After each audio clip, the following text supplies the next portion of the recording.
Our story begins with a sinister cult performing some sort of ritual, and around them, bizarre creatures observe. However, some of them are hit, for a group of warriors just arrived. The Sword Lord, Ray-chan, tells the others he will lead the way. With him is Jort Billmeyer, the Gravedigger, and also Maria Jaeger, the Sake, who tells the others they need to stop the summoning ritual. But a warning is issued, stating it's too late, as the tier of the tower is drastically changing, and a new raid objective for the tower was created. Everyone present manages to see that the boss of the 5th season, named Lord of Pestilence, appeared. Now their objective is to defeat this boss, but this is no easy task, as the boss defeats many of the surrounding warriors. The Saint, however, doesn't give up. She advances despite knowing the difficulties. Her friends witness the defeat of many before the enemy, until Ray-chan panics and runs away, saying he doesn't want to die. But the boss doesn't want to let anyone out. Soon he performs an attack directed at the Sword Lord, which ends up hitting several of them. In the midst of this confusion, a new warrior appears. He is the protagonist and ends up being recognized by others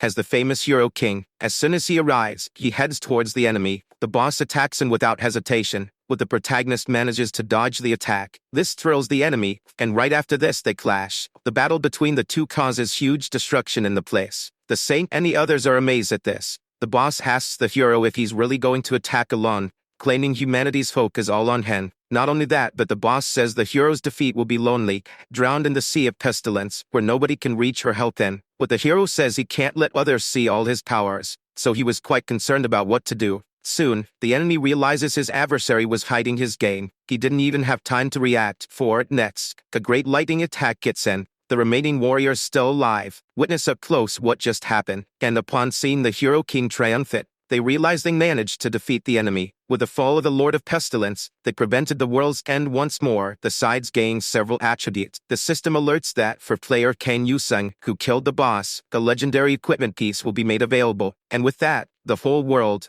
once again managed to extend its lifespan by 1 year. The number 1 player ranking in all 4 seasons, ranked first in the tower raid, level, equipment, skill, and conquest points. Consider the king of heroes Kang Yusun. He appears everywhere, even on TV. A little girl is super happy to see him, as she is a super fan. Not only her, but many are fans of the hero who saved the world several times. At the hero's meeting, the president asks Kang Yusung to say a few words to everyone. He doesn't seem interested in going along with the idea. However, Maria Jaeger insists, saying he should speak, even if he doesn't want to, claiming that it is a live broadcast. They are in the conference room in Geneva, at the UN. The top 10 players of this season are gathered there. Kang is pointed out as the one who heroically saved the world and risked his life, but he says he is not a hero and he only did this for money, shocking everyone with this answer, including Maria Jaeger, who doesn't know where to put her face. The so-called hero by everyone claims that this has been over for him for a long time. One day, the world suddenly became a game. In the cities and streets of nations around the world, large and small towers were generated and covered the sky. And after a few days, monsters started to spread out of the towers and indiscriminately massacred people. With all this barbarism spreading,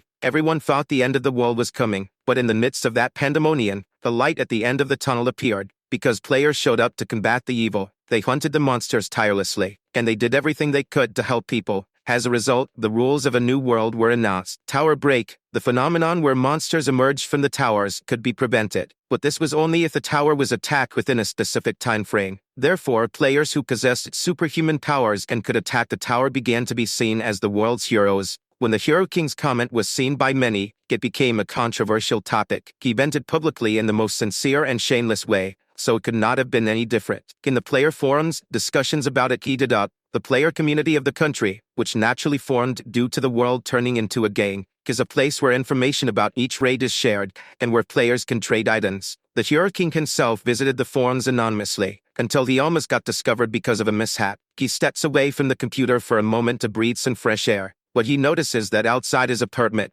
the crowd is watching him. With that, he could no longer leave his house without being approached by journalists. They surrounded him and bombarded him with questions about his last public speech. Kang says that celebrities on TV are drunkards causing trouble, and asks if they even know how to do anything. Because of that, he wants to pay back with good entertainment. The reporters did not understand what Kang meant, until they started to feel something strange. A large tremor is felt in the ground. The hero system alerts that the next season is about to begin, and the tower structure is currently being created. He also says that players can enter the appropriate towers after reading the information through the tower's ground floor gate. As the break approaches, the floating tower will come closer to the ground, and they should pay attention to the height of the tower. and with that, attack the tower and protect the world from its destruction. Kang Yu-sung is the only one who is not worried. He handed out some of his pamphlets and left. After that, he arrived at his destination, and mentions there are no rats at all, claiming that, as expected, the first day of the season is calm. His system alerts him that most of the monarchs are happy to see the clown monarch's contractor. The Iron Monarch is laughing merrily, and gave his blessing to the one who abandoned his sword. The Blizzard Monarch is laughing and gave her blessing to the one who brought the mirror.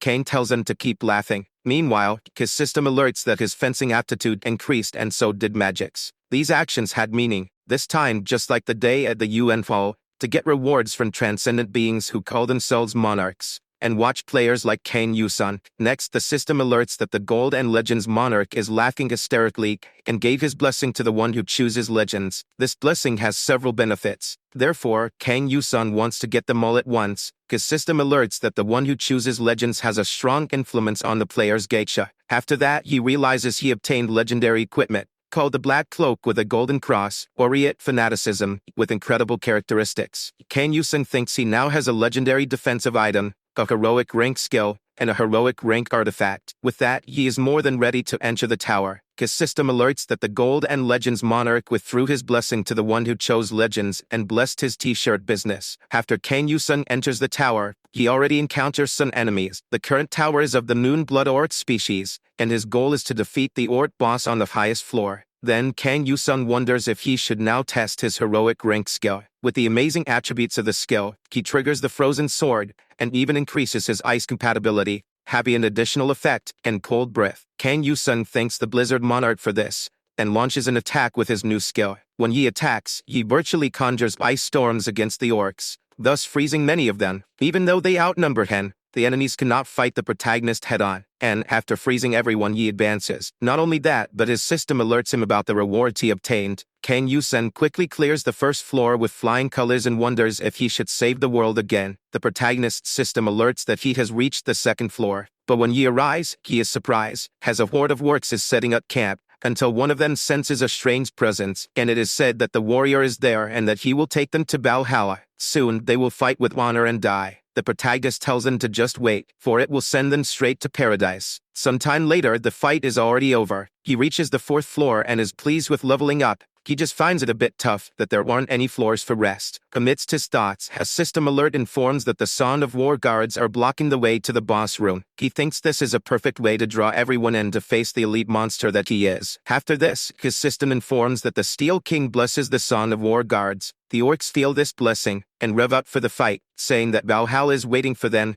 and they want to pursue the warrior that will lead them there. They chant the anthem of blood and steel for the Steel King. The protagonist states that his enemies didn't even let him breathe. However, he doesn't seem saddened by this and attacks them. In the midst of the fight, he notices something different. One of the enemies advances towards him with fury, forcing him to retreat for a brief moment. Yet he does not stop fighting and keeps attacking. However, he realizes that his damage is not enough. So if the enemy is an elite warrior, he must be resistant to ice. Then he pulls back to think of a better strategy, stating that he needs to strike a sure fatal blow but lacks the right skill for it currently. With these specifications and equipment, he is practically in the semifinal class. The icing on the cake is the forging of the Frozen Sword, a heroic ranking skill, and also a heroic artifact. Then the protagonist opens his inventory, yet he is uncertain if he can withstand using this item, as the system warns there's a risk if used, stating that those who do not act cannot go to Valhalla. Without further delay, they throw their axes. Then the protagonist says it is no time to hesitate and activates his artifact, called Frozen Heart. Through this, the essence of a powerful ice magic is detected. The ice effect of the equipped skill cards was reinforced. Kang wonders, why settle for less when you can have a gold mine and items? The enemies shout that war, and the end is war again, and attack the protagonist with all their might. But what they didn't expect is that their adversary would use an armor of ice. Not just that, but the protagonist's attacks have gotten stronger, allowing Kang not only to defeat his enemies but also to level up. Kang is much stronger now. He uses his ice sword to counter all of the enemy's blows, freezing them during the course of the fight, and even breaking some of their weapons. Now the protagonist is relentless, leveling up with each enemy he defeats. The orcs aren't pleased with this, and keep relentlessly attacking, but Kang retaliates with all his strength. In doing so, he throws his enemies afar. Now he can conjure more than one ice weapon. One of his enemies notices this, but before he can react, he is defeated like the others, because the protagonist's agility is such that his enemies hardly see his movements. After this, the protagonist says that he has cleared this floor, that the statistics were wrong. Seeing only one of the orcs left, he decides to execute the final blow. With that, he defeats all the enemies and levels up once more. His system alerts that he will receive a pack of random skill cards as a reward, and he is also being the 1,000 conquest points. The protagonist sees the card he received and realizes it's a new skill called Stat. He doesn't like it much, but says it's better than nothing, and upon equipping the skill, he notices that its effect significantly increased. With that, he moves on to the next floor and encounters a girl who is surprised that he's still alive. The protagonist is apologetic for not living up to her expectations. However, the girl says that's good, as he can only sell items while alive. She's responsible for the creation of the Mechanical Equipment King, an autonomous bender of sorts, and tells the protagonist to use everything he's collected before he dies. Then he asks to see the item list. The girl claims that if he buys a pack of cards, a legendary one will definitely appear. He states that he believes her, but first purchases a speed potion and a fire potion. The girl insists that he buys a pack of cards, but the protagonist simply ignores her and leaves. After that, he reaches the floor of the final boss, who asks if it's time for war yet, telling the protagonist to fight with honor and die. The boss attacks him, and Kang uses a magical shield for protection. Kang wonders if he had not been fighting dwarves and orcs so far. After that, he throws a fire potion,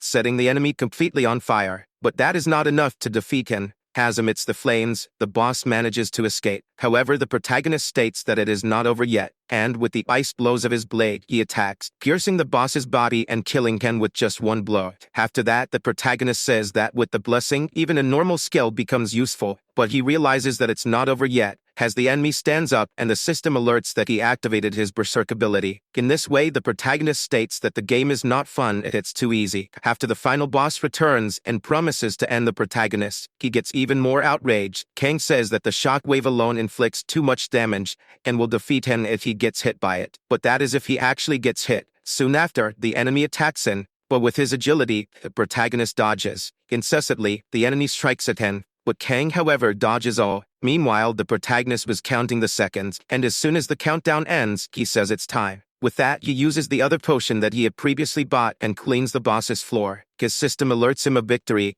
and states that he received a package of cards as reward, besides being the first to defeat that tower. The protagonist comments that it's scary how things have been going so well so far, and upon opening his reward, says that this is not the best he could get. Even so, he wants to check what he won. The first card is a very common one, making him realize that it was just what he expected. Judging this card as complete junk, after a while he goes to the tower of the demon-worshipping ants. The enemies soon notice his presence and join to defeat him. The protagonist waits for them all to approach, and performs an ice attack, hitting as many enemies as possible. He has fun doing it, as the intention is just to level up his skills. After defeating this wave of enemies, a new one begins. This time, a larger number of them appears. But for the protagonist, this is nothing. He tells the enemies that he will be able to get through all of them without difficulty. Just as he said it, he does. With his ice skills, he defeats all the enemies with ease. Not only that, but he also boosts the level of his ice skills, until suddenly, the system alerts that the tower boss appeared. The heretic imp wants to honor the Demon King by spilling his adversary's blood. Soon, the leader tells his faithful followers to hurry up and move in the protagonist's direction. But as they do, they are quickly defeated, as Kang's ice magic is much stronger than the enemy attacks. The protagonist's system alerts that the icy status effect was applied to the tower boss.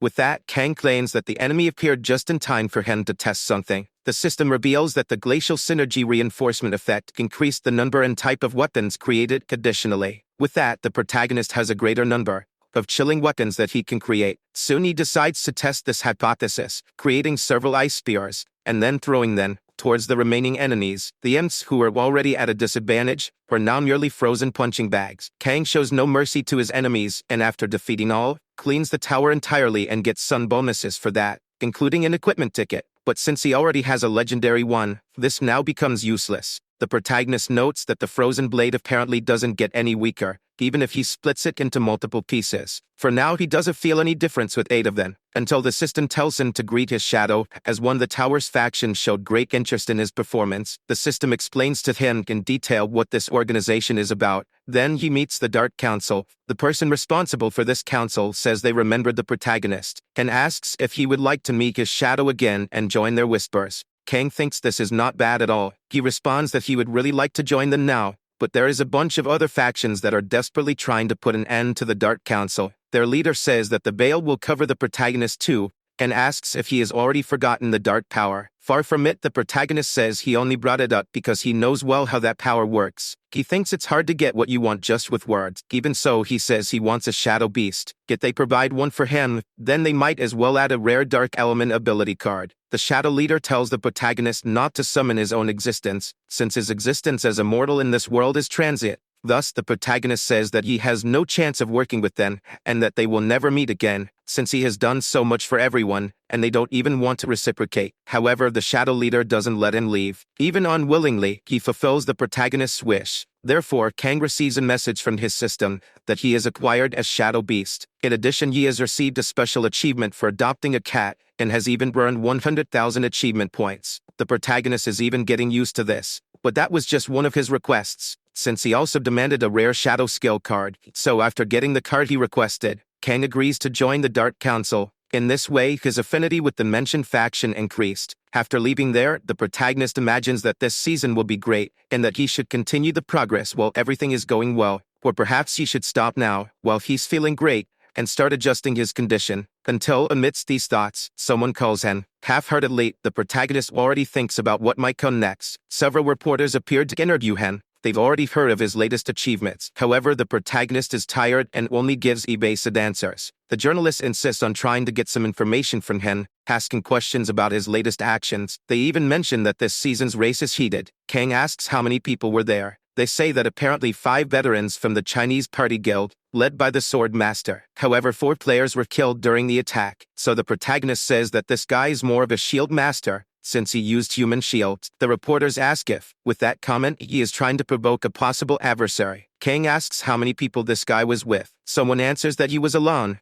The protagonist says that this warrior must have been full of vigor from the first day, but secretly thinks that it makes no sense to enter the race from the start, since everyone knows that the saint is collecting skills and items first. And it also seems that the gravedigger is not going to participate in the game at this time. Apparently, he plans to accumulate tier 4 items. With that, the reporters ask what the protagonist thinks about this. He replies that he simply thinks that warrior is crazy. In this way, they understand that the protagonist is not going to participate in the race with the sword master. But he says that he, in fact, is also crazy, and that if he had to choose between being a winning or losing lunatic, he should try to be the one who wins. Finally, he asks if there is anyone who can help him reach the tier 5 tower. After a while, the protagonist finds himself alone. He says there is only one thing that holds back the glory of victory. Even seeing that many bet on his victory, for him, this has gone beyond the level of a battle for pride. He knows that the player who must already be inside is the Sword Master, and that he is willing to play for real. After deciding to enter the tower,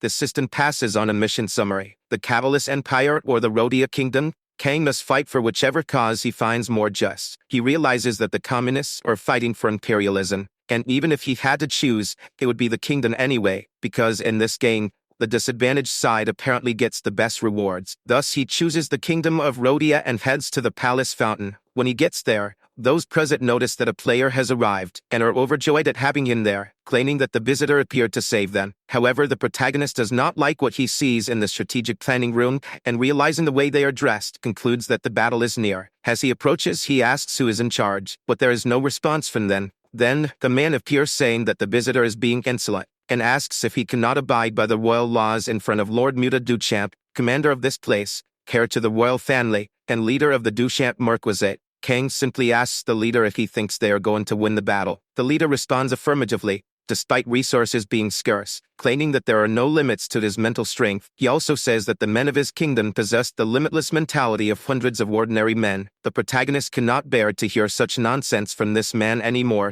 and strikes him with a punch, declaring that he is the one who will give orders around here from now on. The men seem to be quite satisfied with this, as they were not happy with the former leader. After the meeting, the protagonist sees he has recruited about 5,000 commoners for the infantry. Among these, the number of people who know how to use a bow is approximately 900, an overwhelming difference compared to the presence of Empire soldiers. The only upside in this series of misfortunes is that in this world, there are no hard feelings or magic, and that Sword Master is not a player who only relies on brute force. He is the apostle of the Iron Monarch. Generally, a standard player can have a contract with only one monarch, only this one can give rewards. The protagonist is a special case as he gets rewarded by several monarchs. This is due to the clown monarch who turned him into this kind of player. On the other hand, a monarch can have multiple players, but there is only one player who holds the title of an apostle and is favored by their monarch. The monarch goes all out to help the apostle, but of course, there are restrictions. For the sword master, abilities related to the Iron Monarch cannot be primarily used in an attack. For this reason, the protagonist doesn't find this fight that bad, but he realizes that the pressure on the soldiers from there will be different, since you never really know how much of the world inside the tower can be considered real. Whether these people are alive or they are simply virtual beings that exist in the tower,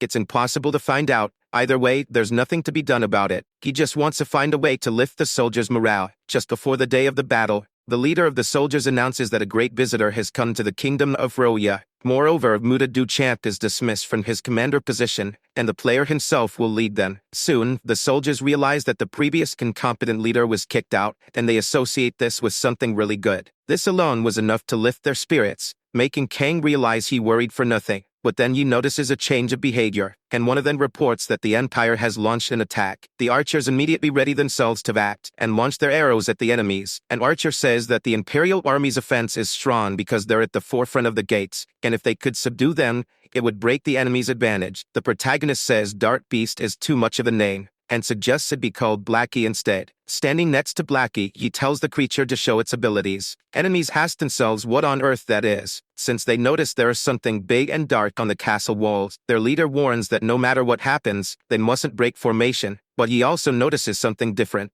and before he could do anything, Blackie charges in and catches them by surprise. The enemy army starts to run after this assault. Their leader orders them to forget the castle walls and flee, but before they could do this, everyone is frozen. Kang says that Blackie was feeling quite hungry, and that now is the time to eat. Thus, the dark creature devours everything in its path. The rest of the enemy army battles against the men of Roya. While this is happening, the protagonist is attacking from the distance, atop the wall, until he realizes that the sword master isn't even there, claiming that a player showing their presence is a double-edged sword, lifting the spirits of their allies but at the same time, exposing their location to enemy players. But it's not a life-or-death fight. As with every other game, there are rules within the tower. If one loses to the other, they just get expelled from the tower, and the attack is deemed as a failure because, inside the tower, a player can't kill another one, but the tower can kill them. The protagonist believes he wouldn't die in the tower, but that does not mean it's okay to lose there. He starts to understand the opponent's gain, because allied forces had their morale boosted, but that doesn't secure a victory. A while later, the fight is about to end,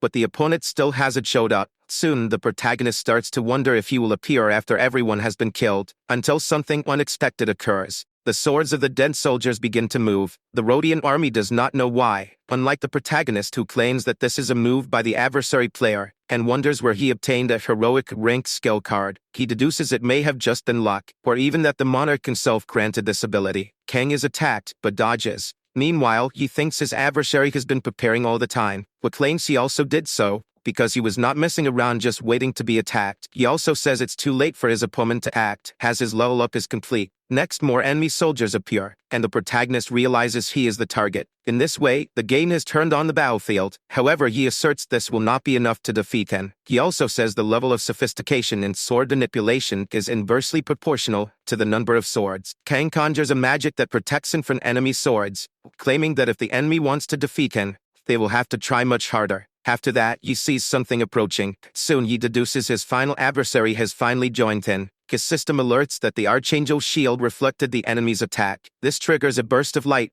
blinding the adversary, and in the process, the shield was destroyed. Sarcastically, the protagonist asks if his adversary really thought of using sword manipulation to dominate the fortress. He is left unsure of what to answer, and just asks the protagonist what he thinks winning in this tower means. The adversary says that even if this fortress falls and all the kingdom's inhabitants die, unless he defeats the protagonist, the Empire cannot win. Kang says the other player was aware of this all the time, and yet still chose this side. So he asks if he really thinks he will win. His opponent responds affirmatively, asserting that a player is a hero, and a hero's duty is to protect the world. Therefore, a bully who doesn't understand this duty is not worthy of becoming the hero king. Kang praises the other player's speech, but asks if this means his guild members are not included in the world he needs to protect. His adversary gets furious and just says that Kang won't have a beautiful death. The protagonist asserts he will live a little longer, and wonders why his opponent is so upset. Soon, they start their direct duel, with Kang attacking full force. He claims the other player's talents are shallow and incomplete. The adversary realizes that Kang isn't fighting alone. After dodges Dart Beast, he says the monarchs are watching this fight,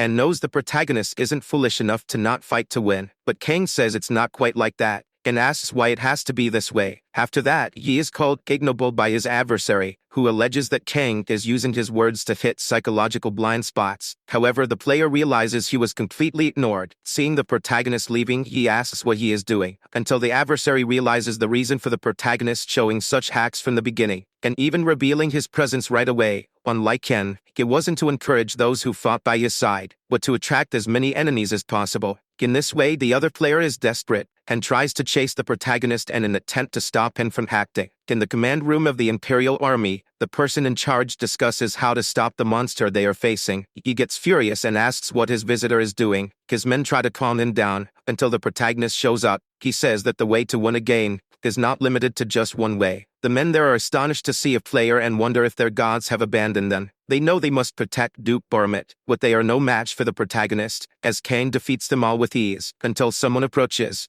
The rival player sees the protagonist fighting with his allies and doesn't like it at all. Kang says he should have stripped the officers of their clothes and hid them among the soldiers, claiming that all he needs to do is stop the Empire's advance. Sure, his adversary should know that. With that provocation, the opponent gets furious. Meanwhile, the protagonist's system alerts him that he has completed the siege of Palace. All important leaders have been killed, and the rest decided to retreat. Even so, the other player still wants revenge, but Kang is just concerned about the reward he will receive after completing the mission. His system shows him his options, therefore he ironically thanks his adversary for having provided this, and even sworn to death, he scorns the opponent and only worries about rescuing his prize. Then he chooses the ability called Sword Manipulation, obtaining the Steel Synergy, which gives the effects of cards and skills of the metal attribute greater reinforcement. Your enemy asserts that it's not over yet, but Kang doesn't care. He simply walks out of the game, leaving him talking alone. Outside, he doesn't look as satisfied as in the game. Through his system, a monarch asks him if he wants to be a hero.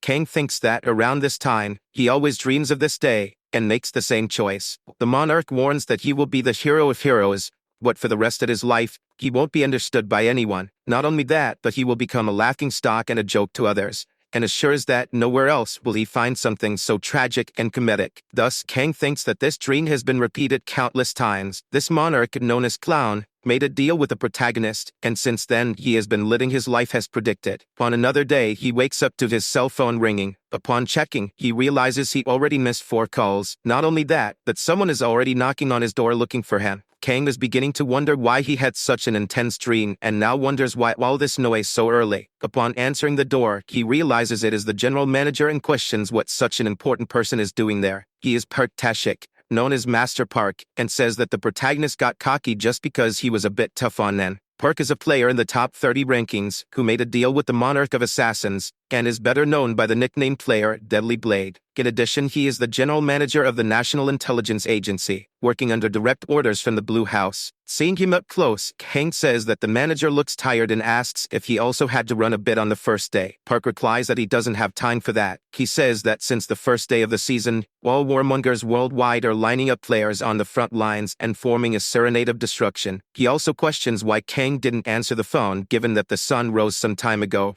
The protagonist simply responds he was sleeping. Park Sin points out to Kang, saying that his life is very messy. Ironically, he stumbles over some trash and fall. He gets angry and suggests, instead of going around selling t-shirts of the King Hero, Kang should reassess his way of life. The protagonist is somewhat embarrassed, and judging by the way he lives, Master Park says that he seems more like a son of darkness. He also mentions that Kang has already earned quite a lot, and asks why he still eats at the nearest restaurant 3 times a day. Kang replies that he likes the food there. Park expresses that it makes him want to try the food there someday. Kang thinks that his story with the manager dates back even before the world turned into a game. The protagonist was already a known player at 15. The Alayan house where he frequented witnessed his impressive feats, including the manager who was none other than Park Tashik. He thought Kang was an amazing player and even advised him to turn professional. Back then, the protagonist played just for fun, but the manager convinced his parents and volunteered to look after him and refine his talent. Then, one day when Kang turned 18, he was waiting to make his official debut.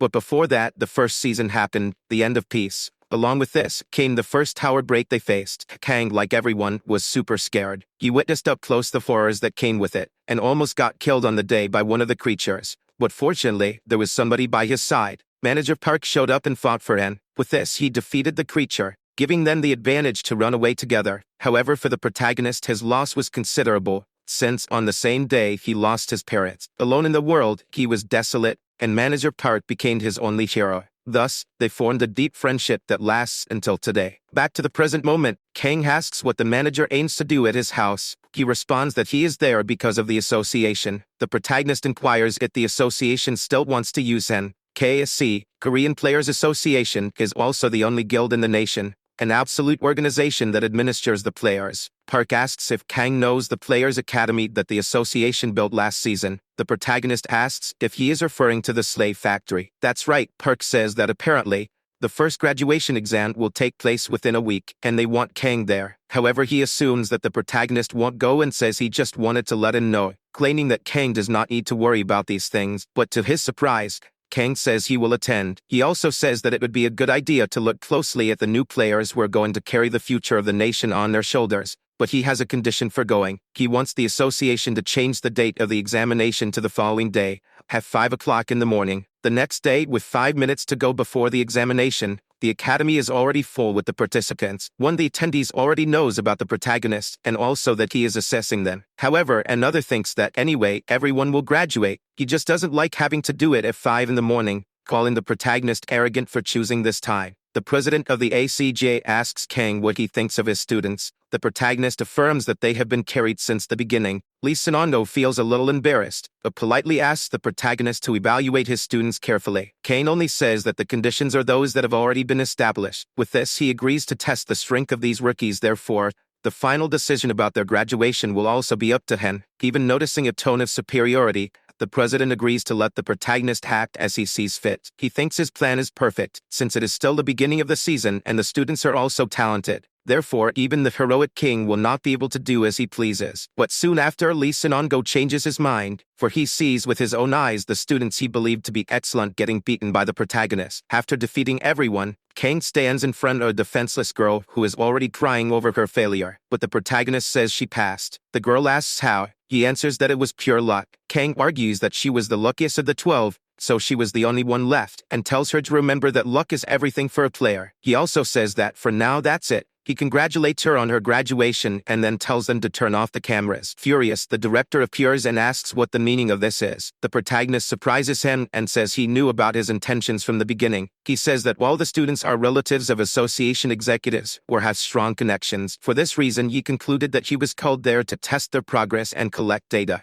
Kang says the director wants to pick up those rankers who can't maintain their positions and just graduate them to use them as hunting dogs. With this, he calls the entire organization rotten people. Hearing this makes the president angry. Lee Sin-ondo asks what an arrogant brat like him would understand about this, alleging that he is not a hero just because he is called one. He also says that a player is just a weapon for their nation, not only in Korea, but in other countries as well. So what they need in this new world is a war hero. The president says that the protagonist has to understand their situation and cooperate as well. Kang just thinks these people are idiots who don't understand anything. Until then, someone approaches the president and says they have an urgent problem. Upon hearing what it is about, Lee Sin-ondo becomes very scared. Contrary to the protagonist, who ironically says that the Player Academy will close a year after its launch, a video was leaked, exposing some rot of the organization, and Kang says that the head of the National Intelligence Division is supporting him. That's why he got this material. Now the president's reputation is ruined, and Lee Sin-ondo is furious with the protagonist. Kang uses his provocation ability and further irritates the president. Through this, his system alerts that the clown was excited about the contractor's actions and decided to reward him. After this, the protagonist leaves the scene. Outside, he thanks his contact and asks if it is okay for the National Intelligence Organization to attack the association this way. He answers yes, because the government doesn't like them either. His friend says that the government and the association are always arguing. Kang enjoys this and tells his friend to give him a lift to the Tier 5 tower. Sometime later, the protagonist arrives at the place, and his system alerts that a hot and cold journey through the desert awaits him. Soon he is transported to the mission site. There, some of the inhabitants are being devastated by evil creatures. Seeing this, the protagonist says the appearance of players within the tower's domain is always right on time. Therefore, the players emerge as a kind of savior. In this way, their presence before the natives makes them seem even more legendary. Kang arrives full force, smashing the enemies. Soon the natives, indeed, see him as a hope. He says you may call him as you wish. They see the protagonist as a sort of light's priest, someone sent by God who brought hope. However, Kang has a bad feeling about this, Anyway, he asks if there's any threat beyond these monsters. They say this is the Divine Kingdom's territory. There's no need to worry about a heretic invasion. Besides, it will take 3 days to reach their destination. The protagonist doesn't like this and thinks he should have rested a bit more before acting impulsively. In any case, he tells the others to rest, affirming that while he's there, the monsters won't be a problem. The men thank the protagonist for offering to stand guard. Kang uses a vitality necklace to increase his life recovery rate. Besides, he decides to open the present granted by his monarch. Through this, he gets a superior rank growth stone. Soon praises the item, saying that this time he got something decent. But he says he won't need it now and considers storing it for later. Soon after, some giant scorpions advance in his direction, so Kang decides to summon Blackie to help them. With his dirt creature, he fights the enemies. The protagonist says it's a nuisance, but he can't leave everything in the hands of his familiar. In this way, he decides to attack from a distance, since he has a blade that moves as his thoughts wish. Seeing this in practice, he says that this ability is quite useful. Upon defeating the enemies, he levels up as usual, concluding the sword manipulation skill card also levels up. However, he realizes that it's not over yet. More enemies appear to face him. This time it's a sand predator, an adult one at that. Soon, the protagonist concludes that he hasn't slept this night, but he fears not the enemy, since he counts on Blackie to defeat it. While his dart creature does the heavy work, Kang from afar attacks with his mind-controlled weapons, piercing the worm in various different directions. The protagonist hardly moves at all. After all, there's no need due to his weapons. He defeats the enemy with ease, using ice abilities. Thus, he also elevates the ice traits level of his skills. The day dawns, and they start the journey to the destination. Seeing a fleet of knights, Kang asks if they're allies. One of the men says these are the brave warriors who serve the light god. However, Kang asks what were they doing that they didn't help last night. Kazale answers that, in terms of priority, these knights prioritize protecting their goods. Therefore, under any circumstances, they protect the wagon with the items. The protagonist asks what the knights' faction is. Kazale answers that they're the honored knights of the Order of the Bloody Cross. Sarcastically, the protagonist asks if these knights are sheltering a golden calf or something inside the carriage. The knight's leader tells the protagonist not to pay attention to the carriage, for he should focus on the task assigned to him and nothing else. With that, Kang realizes that they're knights who use the Aura of Heart, and even made the light's apostle go there. After that, Kang says the knight has awakened even more his curiosity about the contents of the carriage. He tries to imagine what's inside, for it must be something pretty valuable to have so much protection around it. One of his allies is quite embarrassed by the protagonist's audacity, but Kang abruptly pulls in next, for he saw that he was about to be hit by an arrow. Then he says that unless they want to die, everyone should go to the ground. Soon, while air attacks are made, they try to protect themselves. One of the allies screams, saying they're being attacked by heretics, and wonders how these heretics dare enter the Divine Kingdom's territory. In any case, the enemies advance, and the protagonist wonders how the knights intend to react. The knight's leader tells the others not to let their goods fall into enemy hands at any cost, and also to activate the aura shield. Kang realizes that, in the end, they don't care about their own companions, for they only want to protect the so-called golden calf. Next, he gets a system alert, saying to protect the caravan and transport the items safely. Thus, he prepares to fight the enemies, and throws attacks from a distance. One of the heretics says the attacks can't reach them, but notice that the protagonist wasn't aiming at him, and then he falls off the horse as the attack came from the ground. After that, Kang appears above them. However, just as he was about to attack them, he notices something different on the enemy's face, and sees that he is, in fact, a desert elf. This changes Kang's plans. Instead of attacking, he is now protecting the elves. But his help is not well received, since the fallen elf gets up and tries to attack him. Kang defends himself, and meanwhile, asks the elf what is inside the caravan. The elf thinks he is trying to manipulate him and does not answer. He then tells the others not to listen to him, as they should shoot mercilessly. Soon, the other elves shoot their arrows, but the protagonist protects the elf and himself with a magical shield. His opponent says that even if he is captured, he will say nothing. Kang tells him not to worry about it, and that he just wants to know what is in the caravan, as he needs this information to decide which side to take. He also says that he did not defeat them just because he did not want to, as that would be nothing difficult for him. So the protagonist makes a demonstration of his power, leaving the elves in awe. With all the elves in his sights, he says that if they move even a finger, everyone will perish. With that, he asks again what is inside the caravan. The elf says that they are not goods, but rather Princess Syria.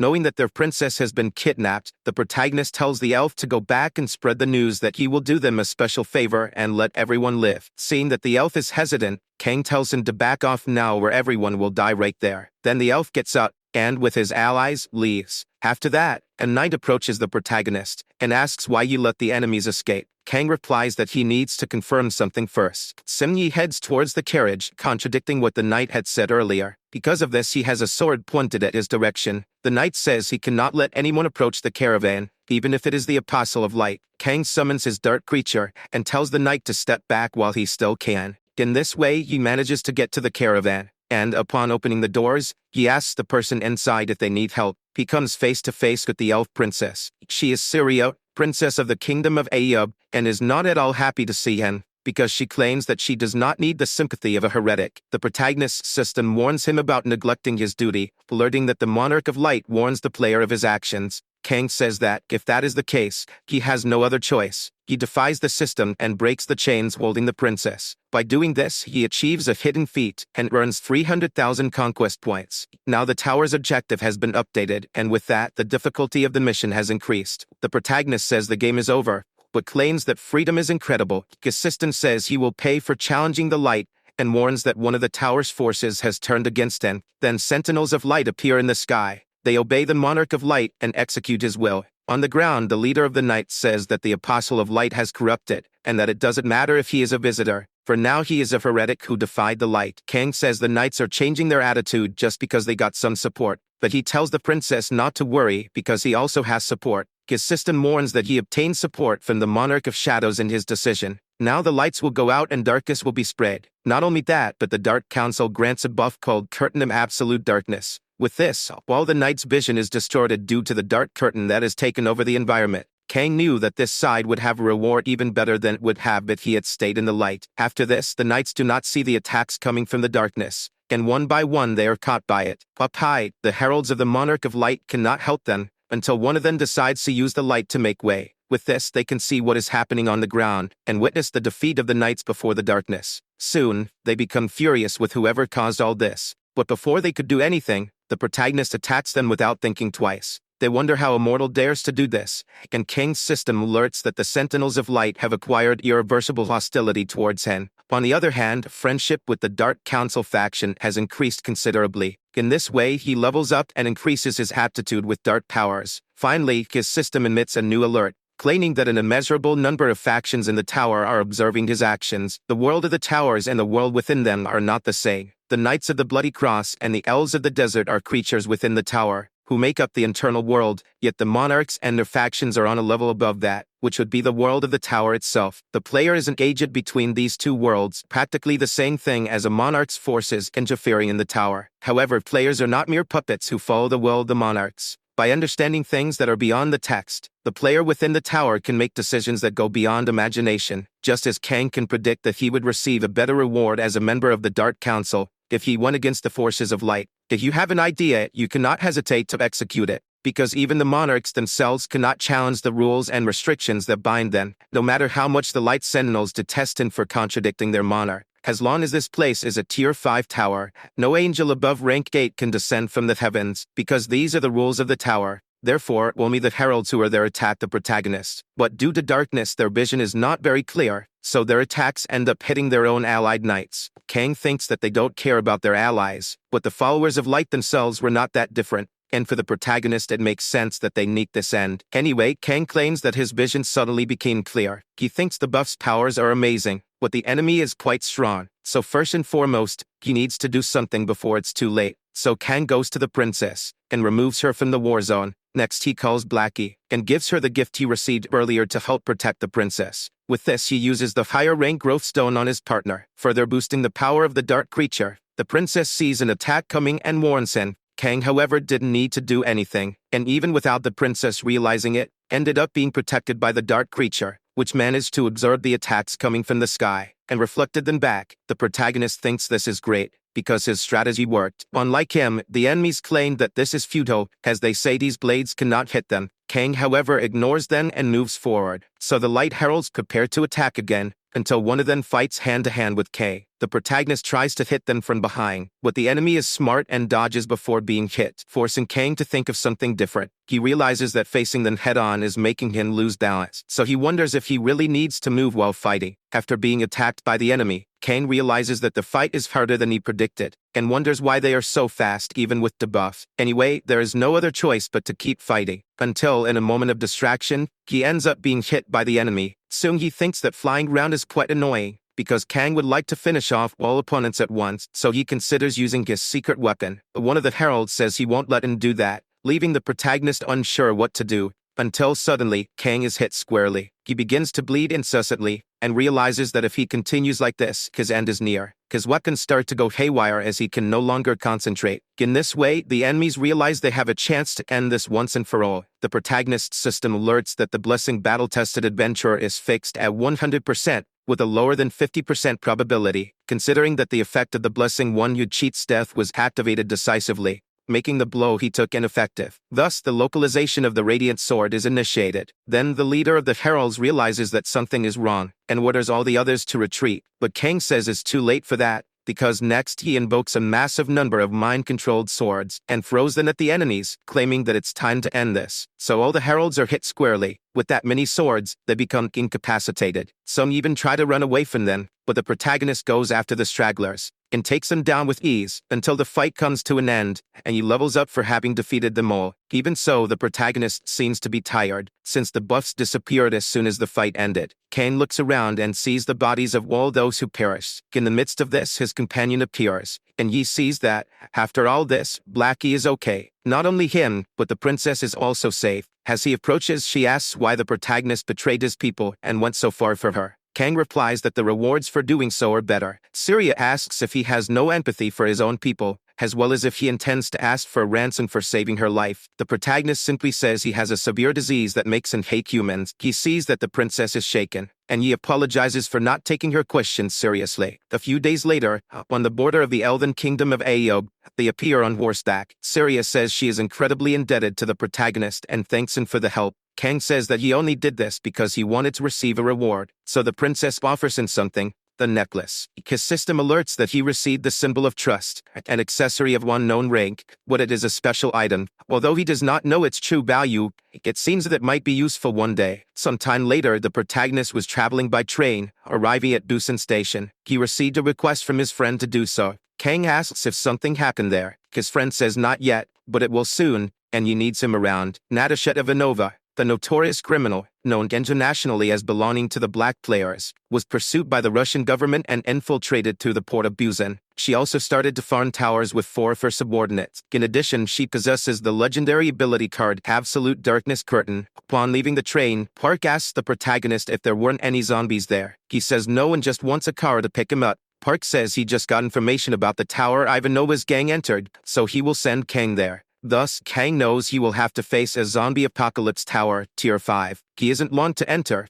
and he already knew it wouldn't be a normal tower as it's a Tier 5. His system alerts that he must survive the hungry infected and tailorless secret maintenance squad. The enemy the protagonist will face is indeed bizarre, so he questions it is correct to call it a zombie. Suddenly, Blackie advances, even without the protagonist asking him to do so. The dark creature seems to be attracted to something, for when he stands before the enemy, his urge and hunger only increase, until he emerges from behind the monster, and next devours it, transforming into a giant whale. Kang realizes that eating the growth stone really changed his cat. After devouring the target, Blackie is super satisfied. Next, Natasha Ivanova appears, saying she's been waiting for the protagonist. She calls him the hero of heroes, stating that someone like Kang would not leave a villain like her alone. Kang says he knows exactly who Natasha Ivanova is, an associate of the Red Mafia, who was pursued by the Russian government and infiltrated with her subordinates to the port of Busan. Natasha asks if he intends to throw her in jail. He replies that no, but affirms he does not know what she is relying on to be so relaxed in front of an enemy. The criminal thinks the Russian Foreign Intelligence Service's opinion of her must be quite unfavorable. Kang says her little gang must also be formed by Zasan members, and deduces they intend to corner him and leave him for the zombies. Natasha says Kang knew she was from the Russian intelligence and asks if he will still face her. The protagonist says he's not there to become zombie food. He just affirms there's no other way to steal legendary ability. So, Ivanova thinks she was right about the protagonist. Next, she orders all her men to attack. They do so, and with firearms, they unleash several shots, but the protagonist is quick enough to dodge all the bullets. After that, he goes after the opponent. However, somehow, Natasha manages to escape. This, in a way, compresses the protagonist. And now he is in the dark. Kang realizes that Natasha disappeared into the darkness, and immediately after, has to defend himself from her team's attacks. He realizes that, in total, there are 3 riflemen and 1 sniper. While dodging the shots fired in his direction, the protagonist thinks that once, this might even be possible, but asserts that it won't work twice. As far as he knows, the debuff of the absolute darkness curtain is applied to everyone under it, so he wonders how the enemies are still aiming at him. Then his cat approaches. Kane then says that he will need his help.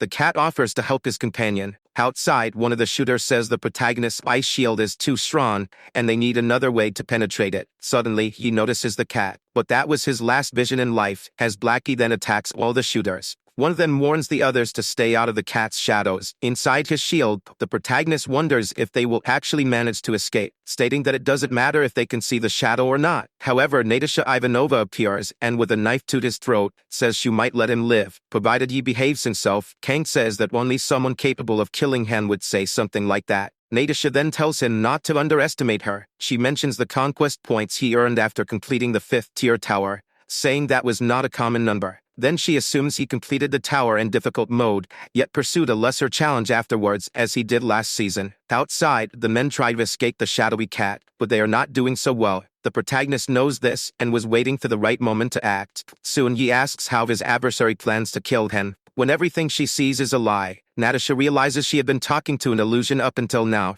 Not only that, but she fell into the protagonist's trap. Kang says he knew from the start that this wasn't the absolute darkness curtain, since he knows that it somehow interferes with the opponent's senses, leaving him with only one option, a legendary illusion ability, which allows to manipulate the target's visual information. This ability is called Oculus. Realizing her strategy was exposed, Natasha Ivanova is floored. Soon, the protagonist takes advantage of this opening. He says it takes a good scammer to trick someone, but it doesn't seem to be her forte. He also says that Natasha will be the only person caught by a zombie now. However, while he has her cornered, the protagonist receives an alert from his system about the death of a player. His system also says that Taylola's secret squadron detected the presence of survivors. Several of them are in Zone B16. Natasha and the others see another squad approaching and realize they need to run immediately, but they have no chance as they are spotted soon after. One of the Iron Soldiers applies confidential protocols, eliminating the target at once. Kang sees this happen and wonders whether he can stop this thing or should defuse the shield first. But amidst these thoughts, he is also attacked. Soon he realizes he won't have much time to think. Suddenly, there's a change of scene. Natasha notices it and is startled. However, it turns out to be the NPC merchant,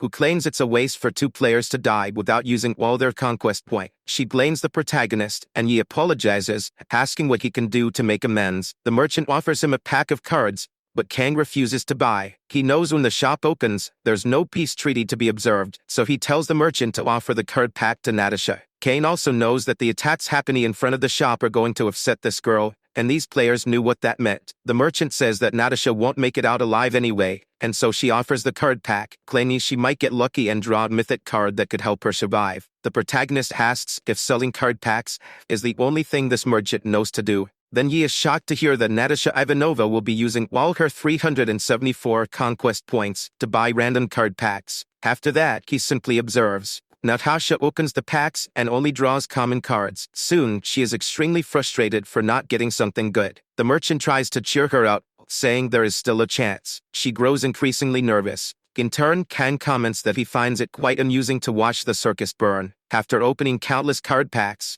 Ivanova is left with just one in hand, hoping this pack will have something good, for otherwise it would mean her death. She thinks that a mythological card is dreaming too much, yet if she can at least get a legendary, or even a heroic one, it would suffice. But she isn't lucky, therefore the saleswoman tries to console her, offering a potion. The protagonist interjects, saying this is the right time for her to close the shop. The saleswoman says that considering the unexpected deaths before, besides the fact that both have made sacrifices and faced problems, it's time for a legendary to appear. Consequently, she claims that the next package purchase will contain a legendary card. The protagonist's system mourns that the Hell Monarch is in shock. He says he can't offer help, hence, Natasha Ivanova swore at him in Russian using all kinds of names. Kang says that these curses are inefficient, and he ends up agreeing to buy a pack of cards. With that, he ends up drawing a repeated card, but his system asks if he would like to upgrade it with the combination of skills. He thinks this is better than getting a useless regular skill, and wonders what it will be. At this point, Natasha is extremely furious with him, but the protagonist ignores her because the saleswoman says she's already about to leave. However, Kang tells her to wait. Even so, the saleswoman leaves and again, Natasha Ivanova resumes the cursing. Without further hindrances, the Iron Soldiers prepare to attack because they're going to reapply the confidential protocols and eliminate all witnesses. But before they do that,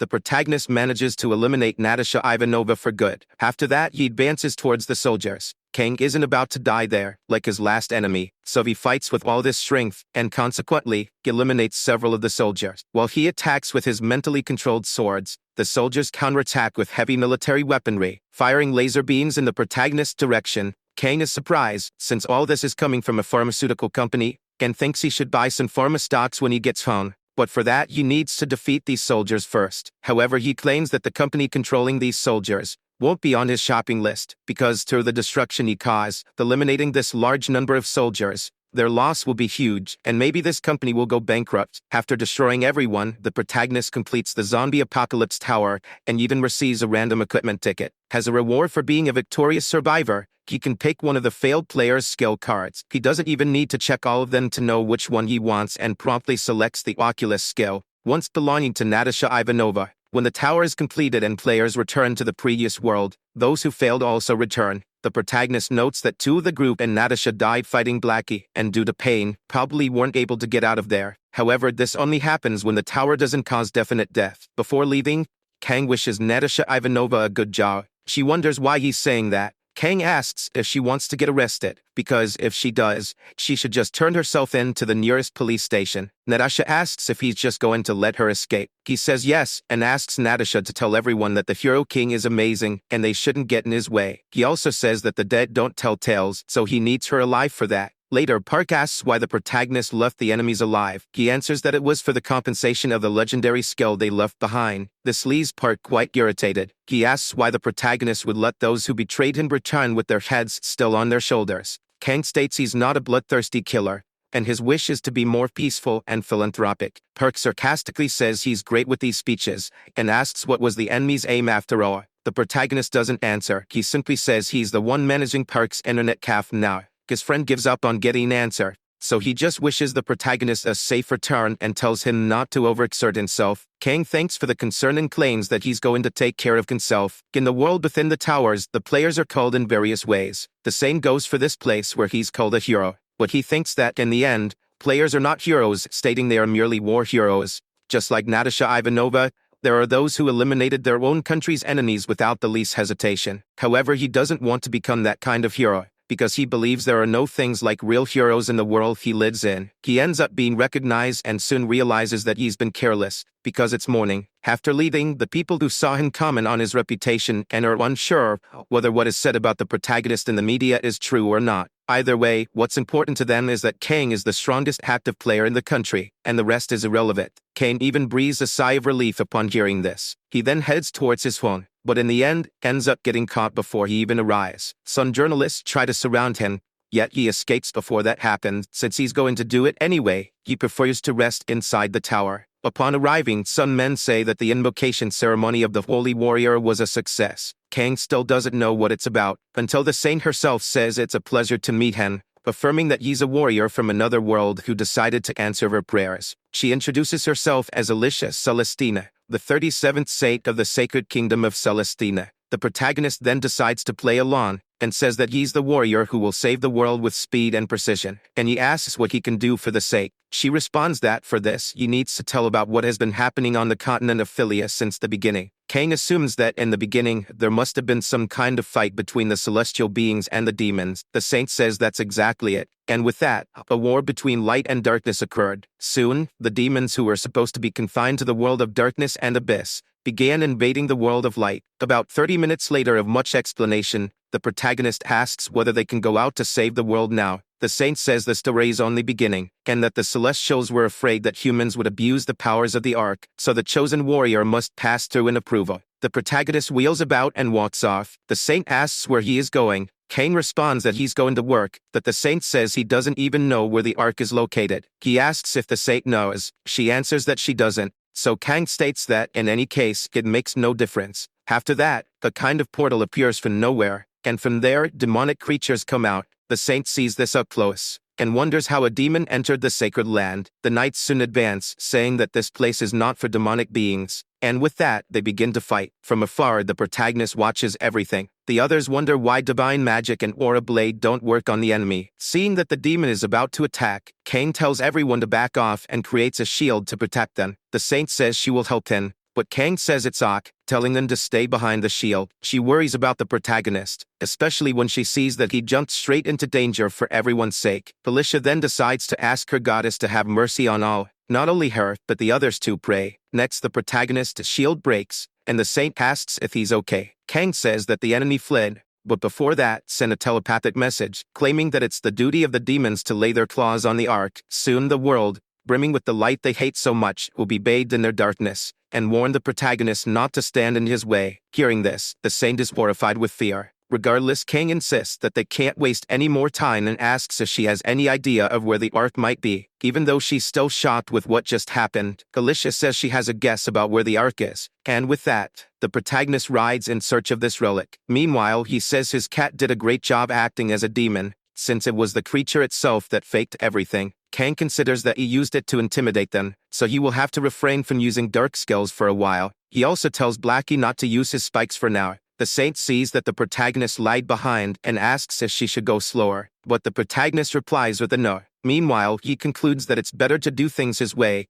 because this is the correct way to use a legendary skill. After they ride for a while, they arrive at the Adventurers Guild. Kang mentions having heard that something is needed to enter the labyrinth. The receptionist says he must be referring to the adventurer's license. Then she asks him to wait a bit. While waiting in the guild's lobby, the saint says that this place is called Garcia, and it's the Labyrinth City, a neutral city located between the territories of the Sacred Kingdom of Ernestina and the Draga Empire. As the name suggests, the city was built around an ancient underground. Kang says it would be hard to find a better place to hide the ark, the ancestral weapon of the celestial beings. Next, it's your turn to be served, and the receptionist tells him to sign the paperwork. The saint was almost signing until Kang tells her to wait. He reads that in the event of death within the maze, the guild won't be held responsible, and even if the body and belongings are recovered, they will belong to the city. Shortly, he asks if he has to agree to this to get the license. The receptionist explains that they are offering a fair chance to everyone to grab the massive fortune of the labyrinth. Moreover, adventures are risky, and it's up to the adventurer to choose whether to embark on this journey or not. Sarcastically, the protagonist comments that the guild does a meticulous job in understanding how precious life is. Upon signing, the receptionist wishes them good luck on their journey. Sometime later, they finally enter the maze. Both are only on level 1.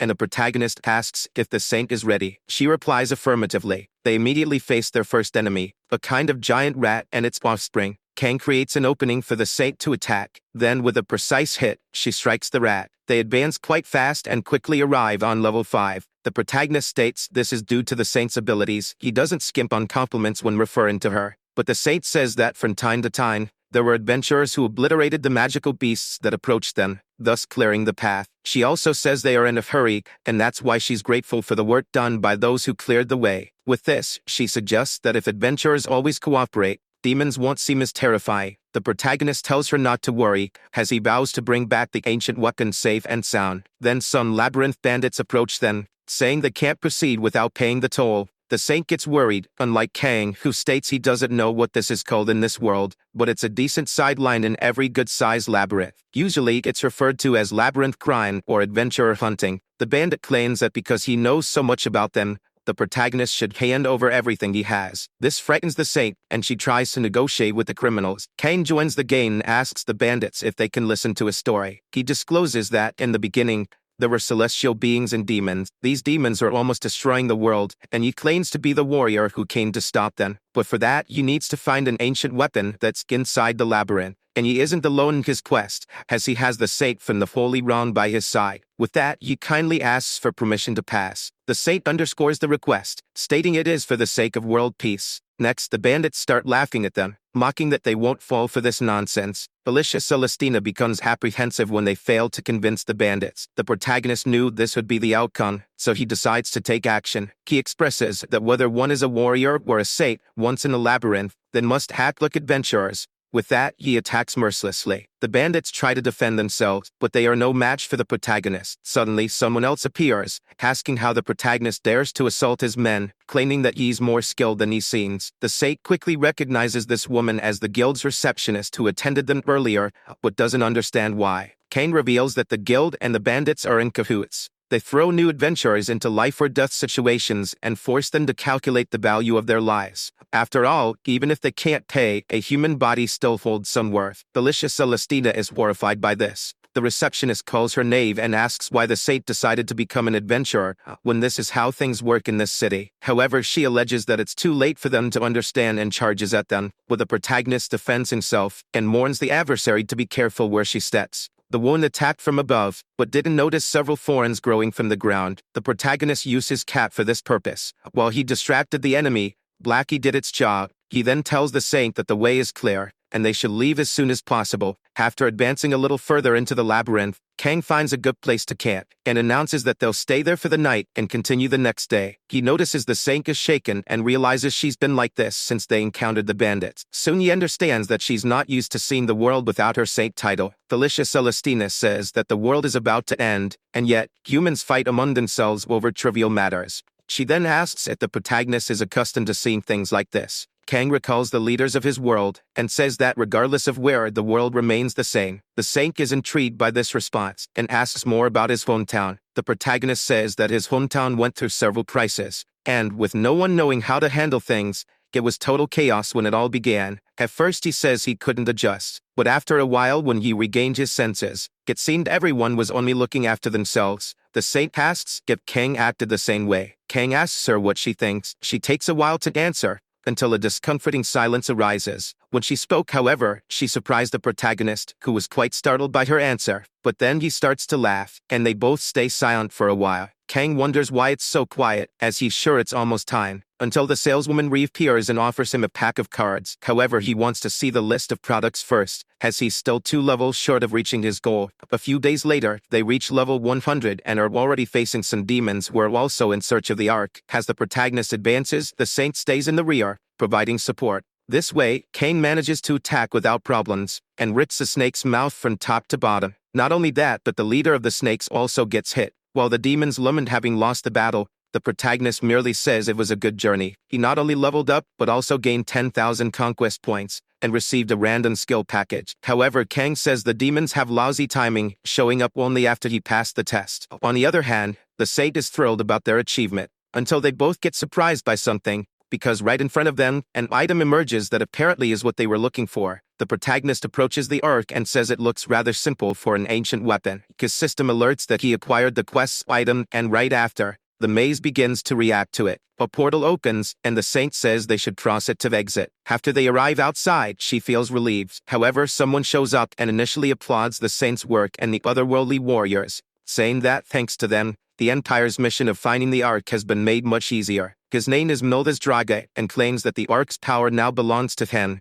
the Empire's representative, demanding they hand over the item. The Saint acknowledges him as the Empire's crown prince, and Kang says this prince is not on their side. Mildas asserts that, if they hand over the Ark, their lives will be spared, but the Saint tries to argue, stating he can't do that, as the Ark's power should be used to protect the world from demons. Soon, the prince reveals that he has an Ark fragment and claims that once he collects them all, the demons will bow before him. In turn, the protagonist merely says that the prince made his job easier and brought the item he was seeking. Mildas becomes angry and orders his men to attack, claiming that it's time for the Empire's proud swordsmen to prove their worth and loyalty. With this speech, the entire prince's army is motivated and launches the attack. The protagonist's system alerts that the scenario is nearing its end, and the prince, along with his royal guards, is after the Ark's power. Kane does not stand still, and with a buff from the Saint, receives celestial armor, increasing his defenses. Not only that, but his attacks have also been amplified. Through this power surge, Kang manages to fight an entire army on equal footing. One of the prince's men suggests that he should retreat as it's no longer safe there.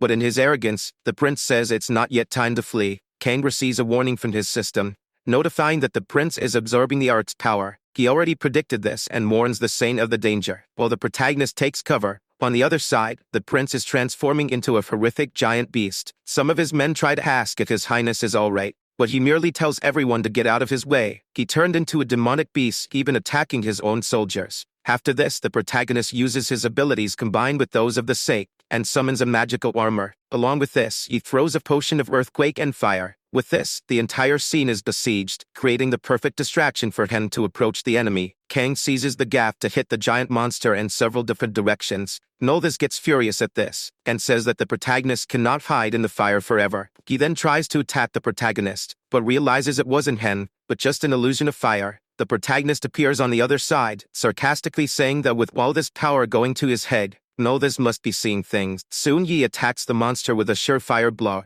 Nolthus was caught off guard and hit from top to bottom. On the other hand, the protagonist emerged victorious from this, until, amid this, his system alerts that he obtained the second fragment of the arc. In this way, the full power of the item is now in his hand. This power is revealed, surprising Ian the Saint, who could only imagine what it was like. Kang thinks that everything ended perfectly, because he only wants to know about the levels and points he earned with his victory. Then he hands over the arc to the Saint. The girl does not understand why the warrior from another world is trusting this power to her, claiming that she is not qualified for this. But Kang says that there is no other person capable of this duty but her. Otherwise, this power would end up in Emperor Draga's hand. Kang tries to convince her to protect this power because if she doesn't do it, he will end up in wrong hands. The Saint says that she cannot be irresponsible with the incomparable dangerous powers of the arc, and Kang says that from his experience, the madmen who only seek power and destruction usually do so because they have a great burden on their shoulders. But he believes that the Saint will fight alongside the others for good. She thanks him and says that the warrior's words made her feel much better. The protagonist is pleased to hear this. After this, he earns various special rewards for completing the mission and returns home. After a week has passed, Kang thinks that all he did was complete a single tower. He went in thinking he'd have a good rest, but ended up trying too hard.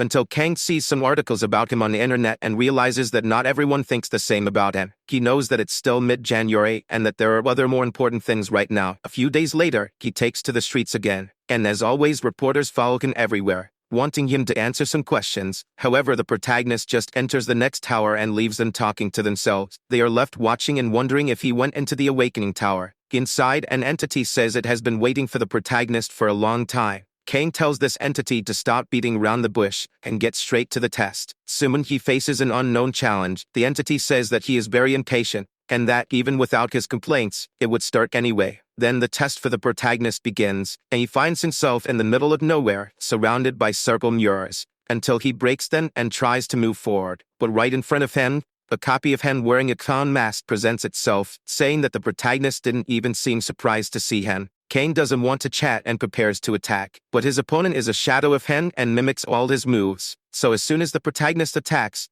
the opponent does the same, and their powers clash. He then decides to change strategy and uses his shadow creature. Meanwhile, he keeps distracting the enemy. The clown mimics his moves, and Kang realizes that he is a perfect copy of him. Even so, he doesn't stop attacking, and thinks that he fought against the same enemy in each season, but this still leaves a bitter taste in his mouth. Then he finally uses his dark magic attacks, for he doesn't want to give the enemy any advantage. Kang is attacked, but uses his magic shield to protect himself. Through his blessing called the One Who Deceived Death, he naturally evades a lethal attack. Not only that, but takes the chance to retaliate. The protagonist thinks the way to conclude this is quite simple. Even so, he doesn't change his way of act, and charges at the enemy, intending to pierce him. But as his moves are perfectly mimicked, he is also hit head-on because that was his plan. The clown asks why Kang is so serious, claiming that he can be a hero, but he can also be a villain, and it's up to them to decide what they will be at this stage. So Kang should not take himself so seriously, because according to the clown, there is not a single thing in this world that should be taken seriously. Kang merely says that the clown talks too much, and that he has a way of silencing him forever. Then, with his hands on the enemy's face, he explodes his head, thus definitively defeating the clown. Not only that, but he takes the clown's mask for himself. Then he asks if there's anything else he should do.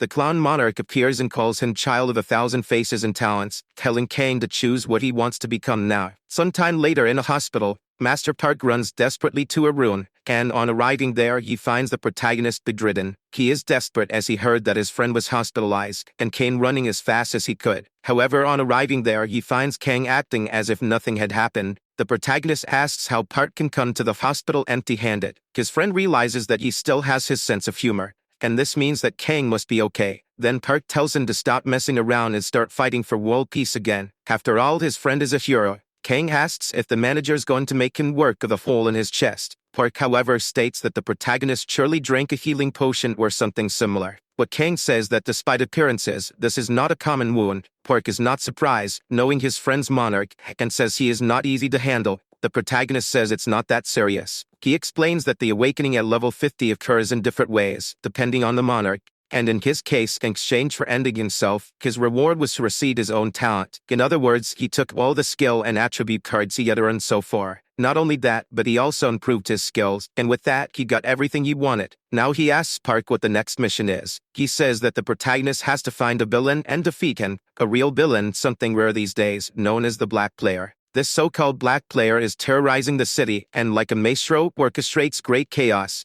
In doing so, he calls people a bunch of ignorants, claiming that he, the great maestro, will show the way with his remarkable talents. By setting the city on fire, he pleases the Fire Monarch, and says that, as always, the Fire Monarch is the only one who understands his art. After that, the maestro sees the police approaching, and calls them fools for trying to capture him. The police see the maniac enter the tower, leading them behind. Some time later, the protagonist appears, and sees with his own eyes the mess that was made in the city, and he thinks this guy is not your typical psychopath. Soon, he decides to enter the tower to go after him. Upon arriving there, Kang encounters an arena, and his opponent is indeed the maniac maestro. However, the opponent did not expect to face Kang, as he knows his reputation. The protagonist says that even if reluctantly, his opponent will have to face him. With this, the maniac asks if the protagonist is someone who can understand his art. Kang calls him a crazy magician one-eyed, and affirms that he cannot understand why the world is full of lunatics like him. His opponent becomes furious upon hearing this, as he does not like to see his art being downgraded to something mass-produced. Then he begins his fiery attacks, and tries to set the protagonist on fire entirely. However, Kang says that the specialty of a charlatan is to get irritated over nothing out of nowhere. This makes his opponent even more irritated, until Kang notices an attack coming from above. The pyrotechnic maniac thinks that with this, he defeated Kang, but the protagonist is smarter than that and manages to escape, saying afterwards that his opponent will have to try much harder to catch him. Then the enemy launches a new attack, only this time, he manages to hit the protagonist, and laughs in Kang's face, claiming that thanks to him, he could create an amazing nullity. However, when he was already celebrating victory, the protagonist appears, saying that that was just one of his illusions, and advances toward the enemy, attacking him. However, the enemy dodges, leaving the protagonist quite impressed. Even though he dodged, he is hurt and becomes extremely irritated with the protagonist, claiming that there is no way for a product of illusory art to speak. Kang says that he is not good enough to comment on this. Then he uses his ability to create several clones of himself, saying that this is the audience that the maniac deserves. For maybe this is your last performance. However, the opponent says your art will not die, so he causes a tremendous explosion within himself. Kang didn't see this coming. His system claims that he won the battle. He knows that a player cannot kill another within the tower, and thinks he should have waited for the maniac to freak out at the exit. The protagonist leaves the tower and teleports to France, as he imagined that the magician's specialty is sudden death, and he found him in his home country. Soon he asserts that his enemy cannot escape.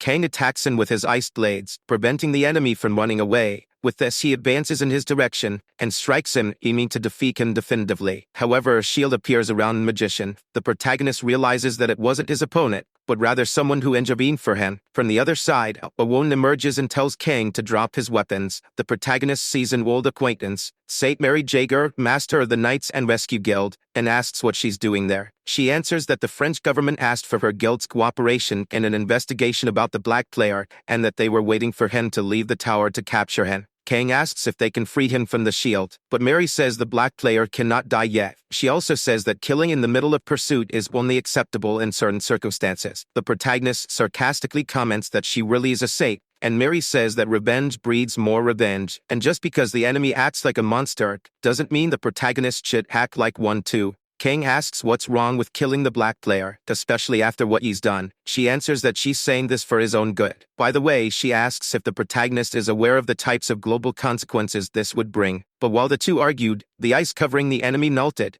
and he took this opportunity to cause another explosion. However, he couldn't break through the barrier and flagellated himself with fire. The saint says again that she's trying to protect the protagonist, and now that the criminal has been captured, she says she'll take over from here, advising the protagonist to return home and rest. Since it's like that, Kang does as she says, claiming that, thanks to her, he went to France for nothing. But before he leaves, the protagonist tries one last move. With his dark magic, he tries to strike the enemy again. However, the Saint still maintains her shield in front of the fallen player and says that Kang is just wasting his time. Out loud, he agrees with Mary. But in his thoughts, he already expected this to happen and attacks the enemy again. This time in a more effective way. The Saint is surprised to see what Kang has done. What remained of the hostage she was protecting is just a pool of blood. This caused her and her organization to feel provoked. And the clown monarch like that. Kang asks if she knows how many people have died at the hands of this lunatic. Not only adults, but children have also suffered at his hands. For this reason, the protagonist affirms that this psychopath didn't deserve any forgiveness. Black players are destroying the world faster than the towers, yet the Saint still disagrees with these methods. Kang already knows what she's going to say, that he who kills a monster also becomes one, but he doesn't care about that at all. However, Mary approaches him, and looking directly into his eyes, says that Kang is not a monster. In a way, the protagonist is surprised, but doesn't show any reaction around her. Later, he answers a call from Master Park. His friend loudly says that Kang didn't warn him he was facing a serial killer. The protagonist says in that case he'll go deaf at any time, and states that he only did his job. Then he asks what the problem is. Park says he shouldn't have executed in public, as it's considered excessive use of force, and now the French government is going to be on his case. He also says he scheduled a flight for Kang to return home as soon as possible, but the protagonist says he still has something to do. His friend doesn't like that at all, but Kang says he has a personal life besides work, and says that when he gets home, he'll tell the details. After that, he ends the call, leaving his friend talking alone on the other side. Kang is grateful for the help, but sometimes finds his friend quite exaggerated. Now he is left alone with his company and thanks the Saint, saying that he is indebted to her and the least he can do is to fulfill her request. Guria says she feels relieved to know this. The protagonist tries to approach, but she only says she will see him tomorrow in Paris. Soon, Kang says she is great at setting boundaries, and asks if the Saint has anything more to say. She says no, she just wishes him a good night. After leaving the room, the protagonist, the Saint, wonders if it's okay to ask such a favor from Kang. Either way, on the next day, the tower is open in the French capital, and the protagonist is already there. His goal is to get to the end of the scenario. He is being pursued by some enemies, and retaliates against attacks from afar. The Saint is with him inside the carriage. Kang then says there's a bridge up ahead, and they can block it to stop their enemies. The two of them are in a tower that recreates the French Revolution, and their goal is to protect the nobles from the revolutionaries. Kang, along with the Saint, blocks the bridge and destroys it, preventing anyone from passing. After this, they stand guard, waiting for enemies to approach while the nobles flee. But instead of fighting, the enemy leader calls for a ceasefire and asks the players why they are doing this. After all, he claims that until now they were on the side of the revolutionary army, fighting for a new world, and suddenly, they switched sides. He also says that it was thanks to the Saint the revolutionaries have come so far, and he asks why she is no longer fighting for the cause. The revolutionary leader accuses her of allying with the corrupt authority of the royalty, but still he doesn't want to face a former ally. Kang asks if that's why the Saint needed his help. He now realizes this is not the first time Maria has been in this world. Maria says she was there for the first time because of a Tier 5 tower, and did not hesitate for a second while fighting for their cause, freedom,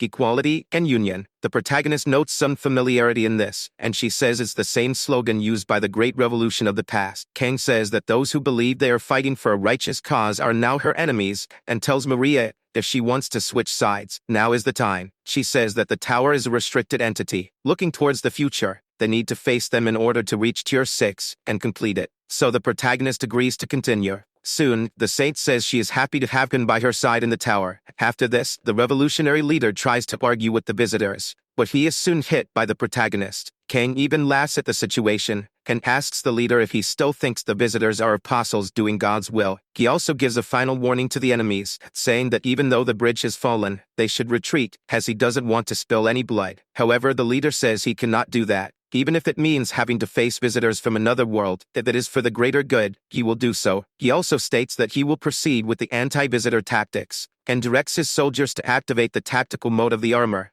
and release the magic armor. With that, the leader tells them to fight for freedom and equality. In this way, the enemies attack using enhanced firearms, which with each shot cause an energy explosion. As Maria is a Saint, she uses her abilities to buff the protagonist. Through this, he receives a boost of 1000%, and now his movements and reflexes are much faster. Kang is impressed with his own strength, and thinks that at this level the fight will be a bit easier. Until then, Maria tells the protagonist to retreat, as she will take the lead. However, the protagonist does not let this happen. He causes a blackout with his dark magic, preventing her from advancing. Again, Kang takes the lead and slices through some enemies. With this, he thinks that obviously, the army from a tier 6 tower would be strong, but he didn't expect to have to calculate his moves precisely in the darkness. So he asks the Saint to raise her shield. Maria, for her part, asks Kang to remove the curtain of absolute darkness. He says he doesn't want the Saint to interfere, and makes the excuse that he just wants to get a good idea of her buffs. After all, the XP of the attributes will be shared between them. Not only that, but thanks to the Saint, he got what he needed to finish off all the enemies, and didn't even need her to interfere in the combat. The Saint is a bit frustrated, but either way she knows that she has to proceed. So the protagonist, mounted on his giant cat,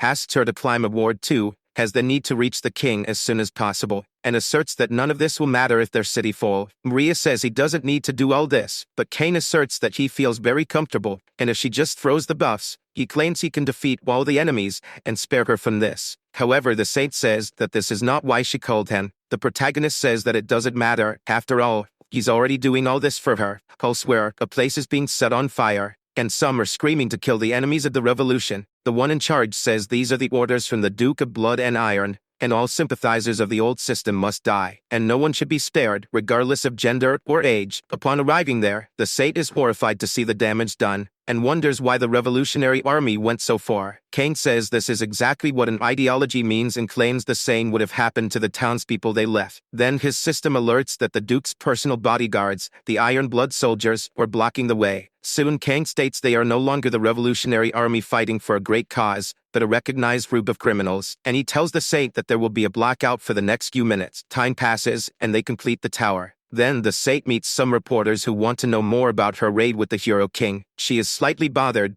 but says that for the sake of their countries, they are just professional acquaintances. However, to provoke her, the protagonist says they had a busy night in several ways, and asks what else a man and woman could do in a tower besides dating. Maria is super embarrassed and claims it's not that, but Ken keeps teasing and adding more to the story. She then gets mad and tells the protagonist to shut up, this in front of several cameras. Kane only did this to increase his provocation attribute and please his clown monarch. Therefore, he receives an alert from the system informing about reward, a package of rare cards. However, the protagonist is frustrated because he expected something more, until he becomes happy knowing that he was also rewarded with a sixth sense skill. A while later, the news has already spread, and the protagonist says it's too late to say they're just friends. Even embarrassed, Ria shows a facial expression that indicates she's happy with the idea. Sometime later, they have already entered a new tower, the one of the frozen Elmo enemies. The protagonist needs a buff and says to the Saint that he is deeply sorry for what he did before, asking for her help. However, in Maria's words, she shows her dissatisfaction with what happened, even though her facial expression indicates otherwise. Soon, she advances and tells Kane to stay out of the way, claiming that after a hot night,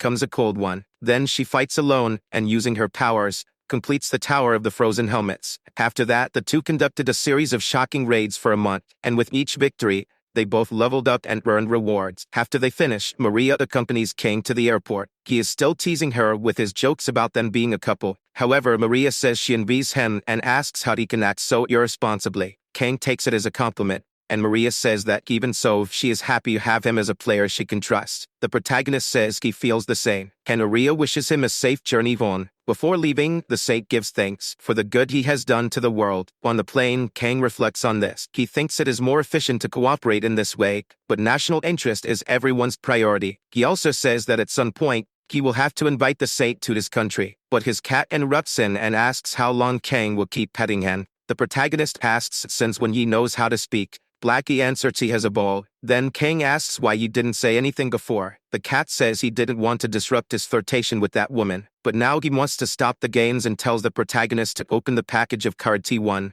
Kang does this and hopes to pull out a legendary one. He says that if you call decks simply a set of cards, once you unlock all, you can build a real deck. For the most important things in this game's decks are synergy and classes. Despite already having won synergies by getting the right ones before because of the quantity of extra products that don't match, Kane could not get the class buff, but he received the Shadow Assassin class, along with some enhancements. Now he says he's going to take a little rest, and when he gets home, he's going to test his new deck on some tower. Upon arriving in Korea, the protagonist goes in search of a tower. On the streets, people recognize him, as usual, can see him going into a nightclub. However, Kang is not there to party. but to talk to a drunk vagabond. The individual claims he has a hangover and asks who dares to disturb him. Kang merely says he will count to 3.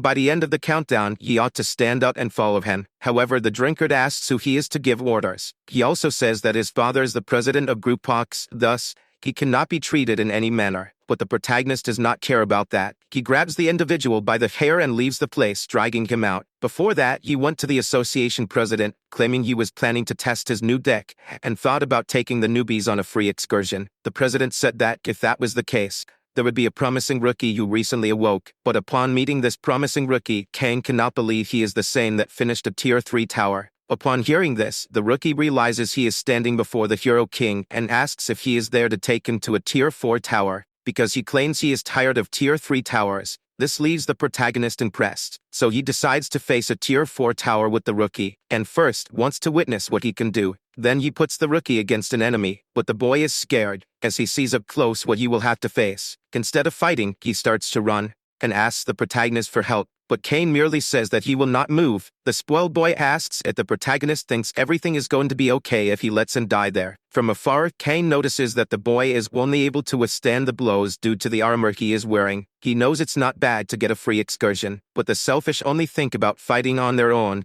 and just want to increase their levels and attributes easily. So he wonders who will save the world in the future? Upon hearing the boy begging for help, the protagonist intervenes and says that if he wants to be there for free, he has to earn it. After this, new enemies emerge from above. The boy is terrified by this, unlike the protagonist who quickly solves the problem. Now that he is safe, the spoiled boy starts to threaten the protagonist, claiming that when they get out of there, he will talk to his father about what happened. But Kang claims he is a wicked teacher trying to teach a lesson and transform the boy, and he asks if he thinks there will be a happily ever after. The boy thinks a bit, but does not come up with an answer. Kang says there is no right answer to that, and with his skills, places a death mark on the boy, making him a target. So the boy quickly starts to feel the effects, since this debuff bypasses his attributes. For that reason, he is hit, and the protagonist says this excursion is not for people like him. He also says that if the boy thinks this is unfair, he may return when he is stronger. Back in the real world, already outside the tower, the spoiled boy asks what is happening. Kang says he killed him in an almost painless way, and he doesn't even realize he is dead. Right away, the boy gets furious once again, claiming that the protagonist won't get away with it. However, the protagonist asks what will happen to him. The boy says that, apparently, the hero does not understand the power of conglomerates. But Kang says he doesn't care, even if a killer is sent after him, because it doesn't matter if a conglomerate sees him as an enemy, as there is an entire country that disapproves of his actions and does not want him alive for much longer. For that reason, one more large or small company will not make a difference. He also says that, if the boy wants, he can try his luck. Until suddenly, the two end up entering a new tower, called the Endless Labyrinth. Kang is caught off guard in it, but then he sees it's worse than he imagined, since, alongside him, the spoiled boy also appears, and other people who seem completely lost. One then recognizes the protagonist as the Hero King and feels relieved, already imagining he will be safe near him. A woman sees the word group on the ground and realizes they need to collaborate to finish the tower. The protagonist sees that now they are a group, and even if he doesn't want to, he has to survive with everyone. The woman sees the rules and says they can respawn if killed by another player. So if they are in danger, they can kill themselves to get out of there. Kane doesn't like this at all, and thinks they won't last long. Even so, he says this is a free expedition from the Hero King, and everyone must present themselves along with their skills. With that, they start the mission. After battling some enemies, the protagonist thinks they are progressing well and attributes this to his newly acquired sixth sense. However, he knows his group is made up of spoiled boys and players who have just started, so he concludes that, if this crazy team division was to balance their power,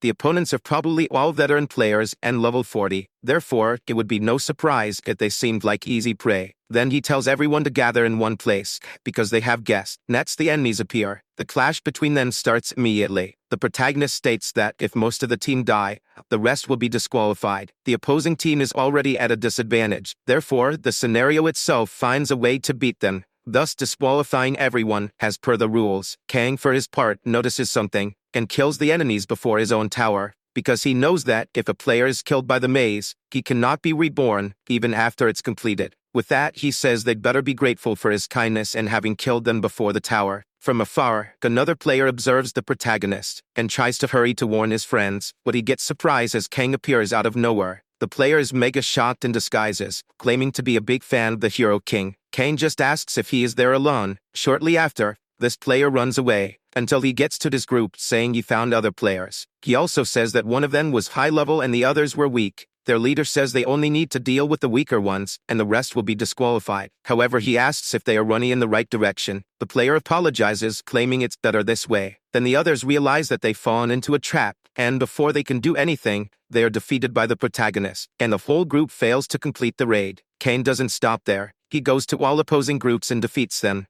thus completing the first maze. The others in his group, who were practically carried, celebrate the victory and also win prizes, but the system alerts that they must decide who will get the reward, and in case of dispute, no one gets anything. Soon, they realize that the reward is a group one, not individual. Kang then steps forward, claiming he did all the heavy lifting, so he deserves the rewards, and asks if anyone opposes this. The only one who objects is the spoiled boy, saying that he will keep the rewards as compensation for what happened before. But this triggers a discussion, as another group member claims he is more deserving since he was the only one who helped the hero. Because of this, a fight starts between the two. The spoiled one and the stingy one are ready to duel for the prize, something that the protagonist doesn't like at all. From outside the fight, the other two try to appease the situation, but impatiently, the protagonist kills the two fighters, claiming they should have some awareness after all. They got XP and achievement points for free, so they should be grateful, and asks if anyone else is going to object to this. The two remaining are terrified and do not oppose him. With that, Kang keeps the set of rewards. After this, the protagonist unlocks a ticket and a random blessing. Upon using them, the guaranteed blessings are quite cool, and Blackie even praises the protagonist's luck. The system asks if Kang wishes to combine skills and make them stronger. He agrees, thinking that the more blessings the better, even if they aren't great. After all, monarch blessings do not reset and continue in the next season. In the long run, they are worth more than skill cards. Kang asks if he should go to a fire attribute tower to complement the new blessing. Blackie says he hates fire and suggests going to a dark and cold place. Kang says he is quite demanding. Then the system warns that the sacred tower and Jahel or Kulinkan, the accessory of unknown rank, is exerting its powerful influence. Therefore, the system asks if Kang will answer the call. He realizes he won't have his moment of rest, but it's not a bad thing, so he accepts. After this, he goes straight to the tower. When he arrives, the princess says that the goddess of shadows heard his prayers,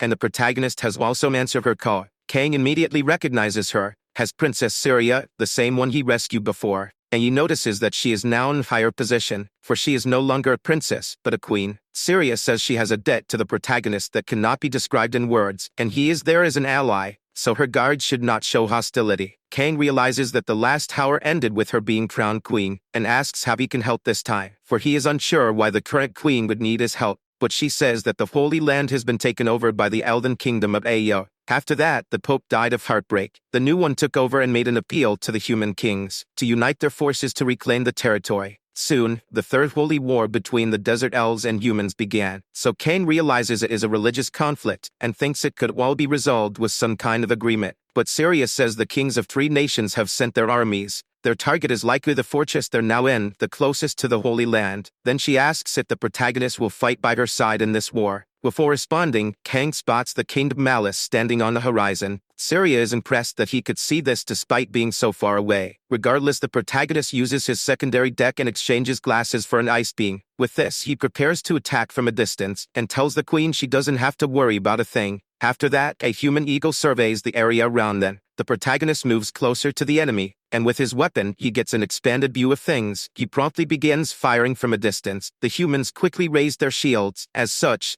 the protagonist's shots don't hit them, since they are absorbed by the energy of the shields. Kang wonders if those shields were blessed by the Fire Monarch, as all he did was accept the gift from the Snow Monarch. And now the Fire One keeps appearing. Not only that, but a squad spreads out to find the protagonist. Then Kang gives up on long-range attacks, deciding to engage in hand-to-hand combat. He descends from the ridge, falling directly in front of the enemy. However, he's not alone, as the elves also attack, firing arrows. The search squad leader says they need to find the Vizier first, claiming that no arrow can break their shields. However, he was more than wrong, as the protagonist helped the elves before, and they realize that enemy forces must now be waning. Some soldiers still think the protagonist is the Apostle of Light, and they wonder why he is on the side of their enemies. Kang uses Blackie and his dark magic to attack, but the cat himself is surprised at something, because the leader of the humans advances and tells the others not to back down. He is Richard, the King of Malice, and he tells his men not to turn their backs on their god. Eventually, the king sees a giant shadow approaching, which incidentally is about to swallow his army, but even so he does not give up, and tells his soldiers to follow God's will.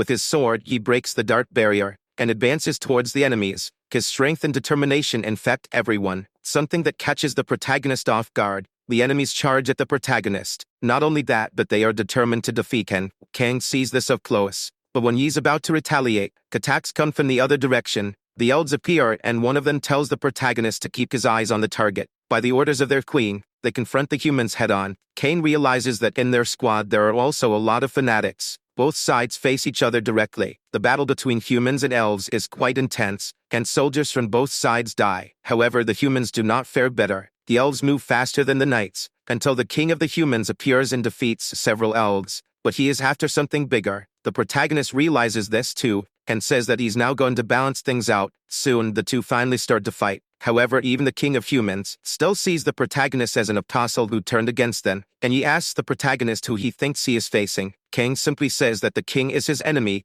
the one who has to be defeated to get a reward, and wants to see if the king has a dragon heart, so he attaches the mark of death to him. Until this system warns that the exposed weaknesses, the buff has been applied to his target. The hit, defense and dodge modifiers have been reduced by 500. The king then says he will not fall before an insect like the protagonist, so he kills his own horse and uses its blood to strengthen himself. This scares the protagonist, given that the king suffered a debuff and shouldn't be so strong. In turn, the king uses the strength he obtained to try to defeat his opponent. Kang uses his secondary deck to exchange Ice Beam for sword manipulation. Their battle becomes even more intense. The protagonist uses his swords controlled by the mind, combined with his dart powers. From the ground, bloody souls emerge, taking over the king's body. Kang believes that the bloodstream has become stronger due to the carnage around the battlefield. In this case, as the conditions were met, his system specifies the range of the area effect of the ability. Afterwards, he orders the bodies to rise. With this, the dead knights return to the fight. Meanwhile, the king breaks free from his bonds, claiming that the protagonist cannot stop him with these bizarre tricks. But the king is startled to see what the protagonist did. For the men who died have risen, and those who are dying now are joining the rest. Thus, the men who were once with the king join the protagonist to fight against him. Soon, the king is desolate and cries out to his own. Meanwhile, the protagonist's system warns that the area of effect is too large for his necromancy aptitude, so the ability to control the dead is deactivated. And finally, the protagonist defeats the enemy king. Later, before sunset, Kang takes the enemy's head to the Queen of the Elves. Queen Syria thanks him for his services, but says they have defeated only one of the 3 pagan kings. And the jihad, the bloody war, has only just begun. Night falls on the kingdom, and the protagonist takes time to enjoy the view. But he feels something different in the breeze. Since blood is spreading along with the wind, this totally breaks the mood. Kang decides to return inside the castle, and the NPC vendor appears to talk to him. She says the protagonist has reached the highest level for the frozen sword creation ability. If he decides to upgrade the shop, he will be able to buy a waking stone. After this, Kang says he was wondering when she would show up. The protagonist was already expecting the vendor and says she wouldn't climb a tier 7 tower just for some half-decent business. So he agrees to upgrade the shop and receives an ability called Frostsmith, with very interesting attributes. With this, the protagonist goes back to battle the next day, and he takes the chance to test his new ability. He freezes the enemies with ease and has fun with it. He also says that their captain must love sitting, since his army is getting crushed, and he is still locked in that tent. Soon, if he doesn't get out, Kang says he won't have any other choice but to go in. Before the battle, the queen said she got the news that Bloodbeard led his special troops in secret and set up camp nearby. Kang praises the effectiveness of the elf spies, but the queen says it was the humans themselves who leaked this information. She also says that the 3 kings who took part in the Holy War have never been on good terms. Apparently, they are still arguing behind the scenes. Whether this is true or not, it's a good chance to strike. Barbarossa is the strongest of the 3 kings, and the queen asks if the protagonist can lead his elite men against him. Back to the present, the protagonist says he was planning to kill the king in secret, just to be safe. The information seems to be right, but the target is nowhere around, until Kang enters the tent and sees the king hiding. He asks why he's doing this. Next, the king falls in front of him. He was holding a drinking glass, and he drops it to the floor. The protagonist sees this and notices something different, as he suspects it might be poison. Now Kang realizes that the king died even before the war started. One of the elves comes closer, and also sees the same thing. Kang thinks that the real enemy is right in front of them. Since the first season, they have made nations wage war on each other, sending assassins to kill strong players from other nations and only caring about their own interests. Just like certain people out there, the protagonist is frustrated and finds all this ridiculous. After this, he returns to the queen and says that the king was poisoned by someone on his own side. Syria asks if the information leaked to anyone else. Kang imagines the king wanted some insurance, but the queen doesn't believe he'd do that, especially with the holy war so close. But the protagonist says that's exactly why. He gets all the glory and breaks the balance between the three nations, killing 2 rabbits at once. Anyway, the queen says that now they have to face the forces of the Supreme King. However, Kang claims that the remaining army will not return. After all, the troops were set to a holy war, and without a king to lead them, they must have gathered somewhere, not far from there and the human camp. One of them says the pagan assassins who attacked Bloodybeard annihilated his knights. It is also said they may be responsible for the king's death. Philip II, the Supreme King, says this shall be. Soon the fallen king's troops will now follow his orders. After all, the devout king of Malice and the rich Bloodybeard were defeated by the pagans. One of theirs says Philip might claim the Holy Land, and everyone will serve him. King Philip not only agrees with this, but also claims to have received a divine revelation, so he believes his will is the same as God's, and with this, he aims to encourage a feeling of vengeance among the soldiers. For that, he says they need to put the forces of the King of Malice and Bloodybeard on the front lines. Philip asserts that the Angel of Faith is on his side, therefore, his men should not doubt anything. Sometime later, the protagonist faces another army. He sees that the King of Malice's cavalry and Bloodybeard's armored infantry have united, turning into a large army. Not only that, they are all using the same flag. Therefore, the protagonist realizes Philip is behind it. In the name of their beliefs, the humans' army prepares to attack. Kane mentions they use slogans that seem to have been taken from a history book, and he wonders if they really believe in the peace achieved by killing all their enemies. Either way, he also prepares for battle and activates a buff called West Wind, bought in the store, which will be active until the end of this battle. With that, he showers the wind across the battlefield that not only blows but brings along a freezing breeze. The soldiers spot the protagonist and are thirsty for revenge. Their leader says to the others not to perish against the blizzard, including the king, who is at the front but keeps behind the army. Just like the other human leaders, Philip has the blessing of the Monarch of Fire and uses this to influence his army. On the other side, the Shadow Monarch grants his blessing to the elves. Not only that, but the faction Dark Council has joined the battle. The Monarch of the Blizzard also decided to bless the elves, and the faction Glacial Guardians influences the battlefield in their favor. Seeing everything from afar, the protagonist questions this war. He wonders if all this is really the will of God. Kane can't tell if there is only one, or if there are many. Either way, he thinks that, if there is a deity out there, it's probably an evil being.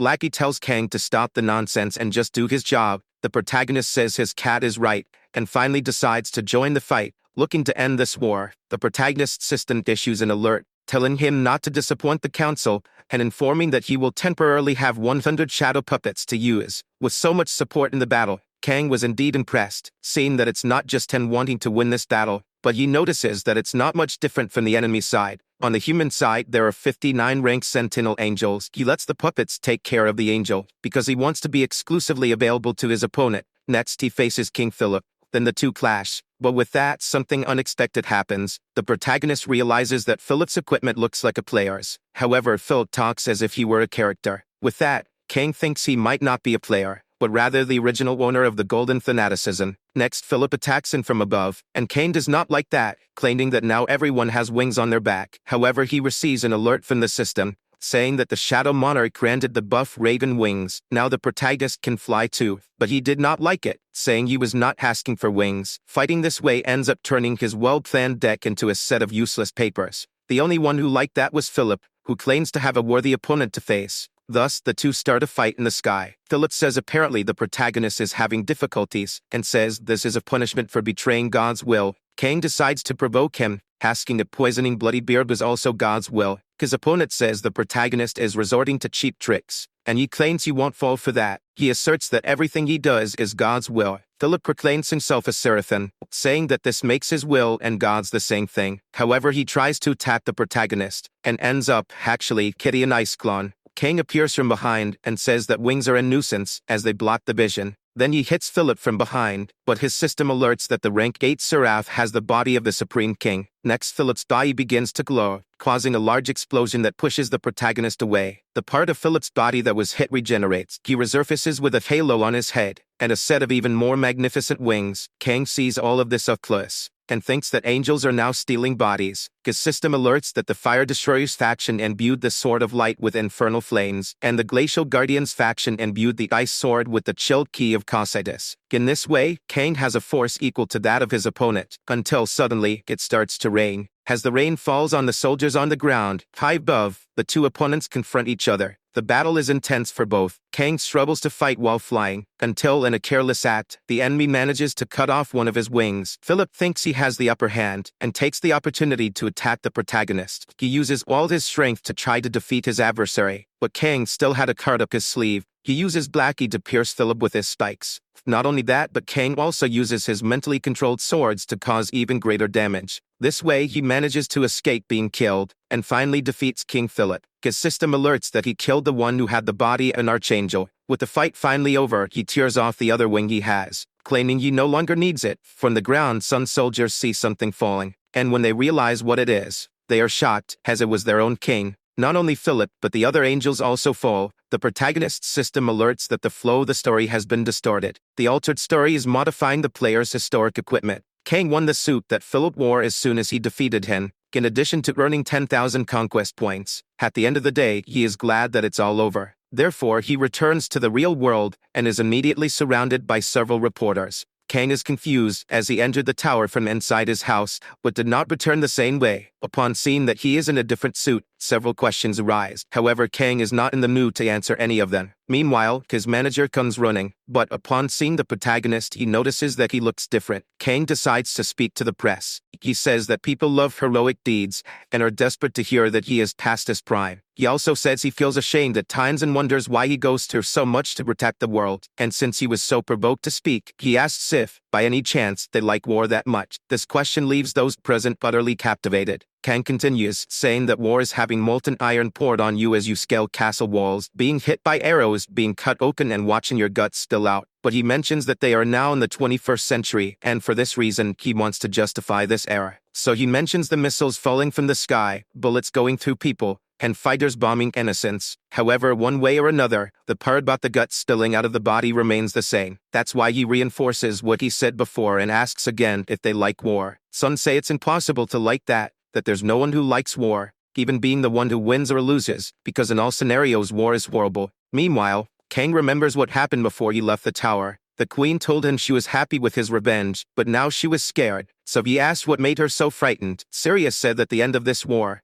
the blood and the deaths that left a horrible scene. All of this makes her wonder if this is really what their goddess wanted. Kang also came to the same conclusion. Back in the present, he says that it's impossible for anyone to like war, but he asks if they like heroes. The people respond affirmatively. Then the protagonist asks how they think heroes come to be called as such. The answer is, confronting enemies and performing well in wars, because there cannot be heroes without wars to face. Therefore, he concludes that, in the end, people like wars, even though they do not admit it. Journalists say that this statement is as extreme as it is wrong, that the situation is merely a product of the time, being incompatible with the present. But Kang says that it's not quite like that, given the neighbors to the north are sending assassins to kill them as if it were a festival. This is not only war, but also espionage. With this, reporters ask if foreign assassins have already tried to kill Kang. The protagonist pretends to have mistakenly leaked this information and claims it was confidential. They try to extract more details, but the protagonist has already gotten what he wanted, intrigued them with a topic that was hidden until then. He says that, as he thought about the war, one thing came to his mind, and he asks if, even if the world ended tomorrow, wouldn't they still keep fighting each other? He also says they say it's fair players become the nation's strength, being used as weapons of war. Players raise their swords not against the world's enemy,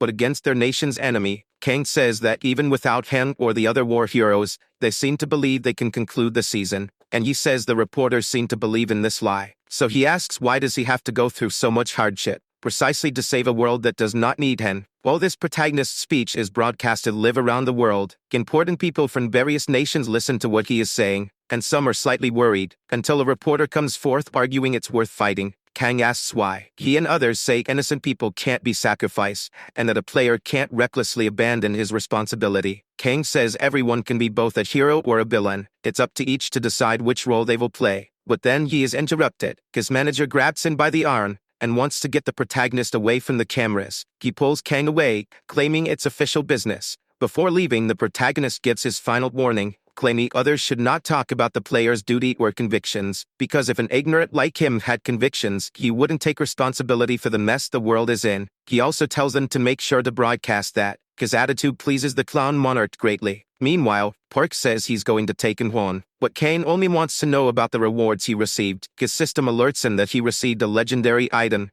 a type of amulet, and the ability to strip enemies, but he doesn't want to check that now. Sometime later, they arrive home and see that the protagonist's speech is already resonating around the world. Park decides to just rest a bit and drink a cold one to calm down. He asks why the protagonist is listening to the news and questions whether it's fear, since he caused a lot of turmoil. Kane is just surprised his manager isn't angry at him. Park says he couldn't be angry since he clearly perceives that Kane isn't well, and he says nobody knows Kane better than him. Kane mentions he has an acquaintance in France, but his friend says he's on a level totally above hers. Anyway, the protagonist thanks him, and his friend is happy for the recognition. He asks which class he's currently in. Park answers that he's in the Pure Blood Assassins class, indicating he recently awakened. Then he shows the equipment he acquired, including a heart-cutting dagger, the legendary weapon. Park mentions having heard Kang corrupted a legendary rank equipment. Kang says things just ended up that way, so his friend says he should take a break or he'll end up seriously hurting himself, and says they have a tier 7 tower waiting for them. Park's idea of rest is indeed curious. Anyway, already inside the tower, he tells his friend to get ready, because betrayal, secret feuds, and the incomparable wickedness of the organization await him. The protagonist says it's time to change the genre of the story, and thus they enter the Godfather and Alley Tower. Elsewhere, in the middle of a heavy rain, a woman hands something over and tells the other person to finish it before the meeting. The other person takes the item, and she tells him not to forget that this is for the good of the justice of this world. After that, the woman checks the time and realizes her watch stopped, and she gets saddened since the watch was a gift from her godfather. Nearby, Kang and Park try to take shelter from the rain. Then she recognizes the two and asks for help, claiming this is the city of Black York and that the Capone family is in crisis. The woman says that their job is to fix this, so she tells the two to follow her, as she will take them to her boss. As she walks, she says that Black York is governed by the 5 great families of the underworld. In 4 days, there will be a meeting between several important companies. But not long ago, the first godfather, the former head of the Capone family, and members of his organization were killed in large numbers. She says that she used to be an orphan wandering the streets when she was young, and she was lucky to awaken her powers,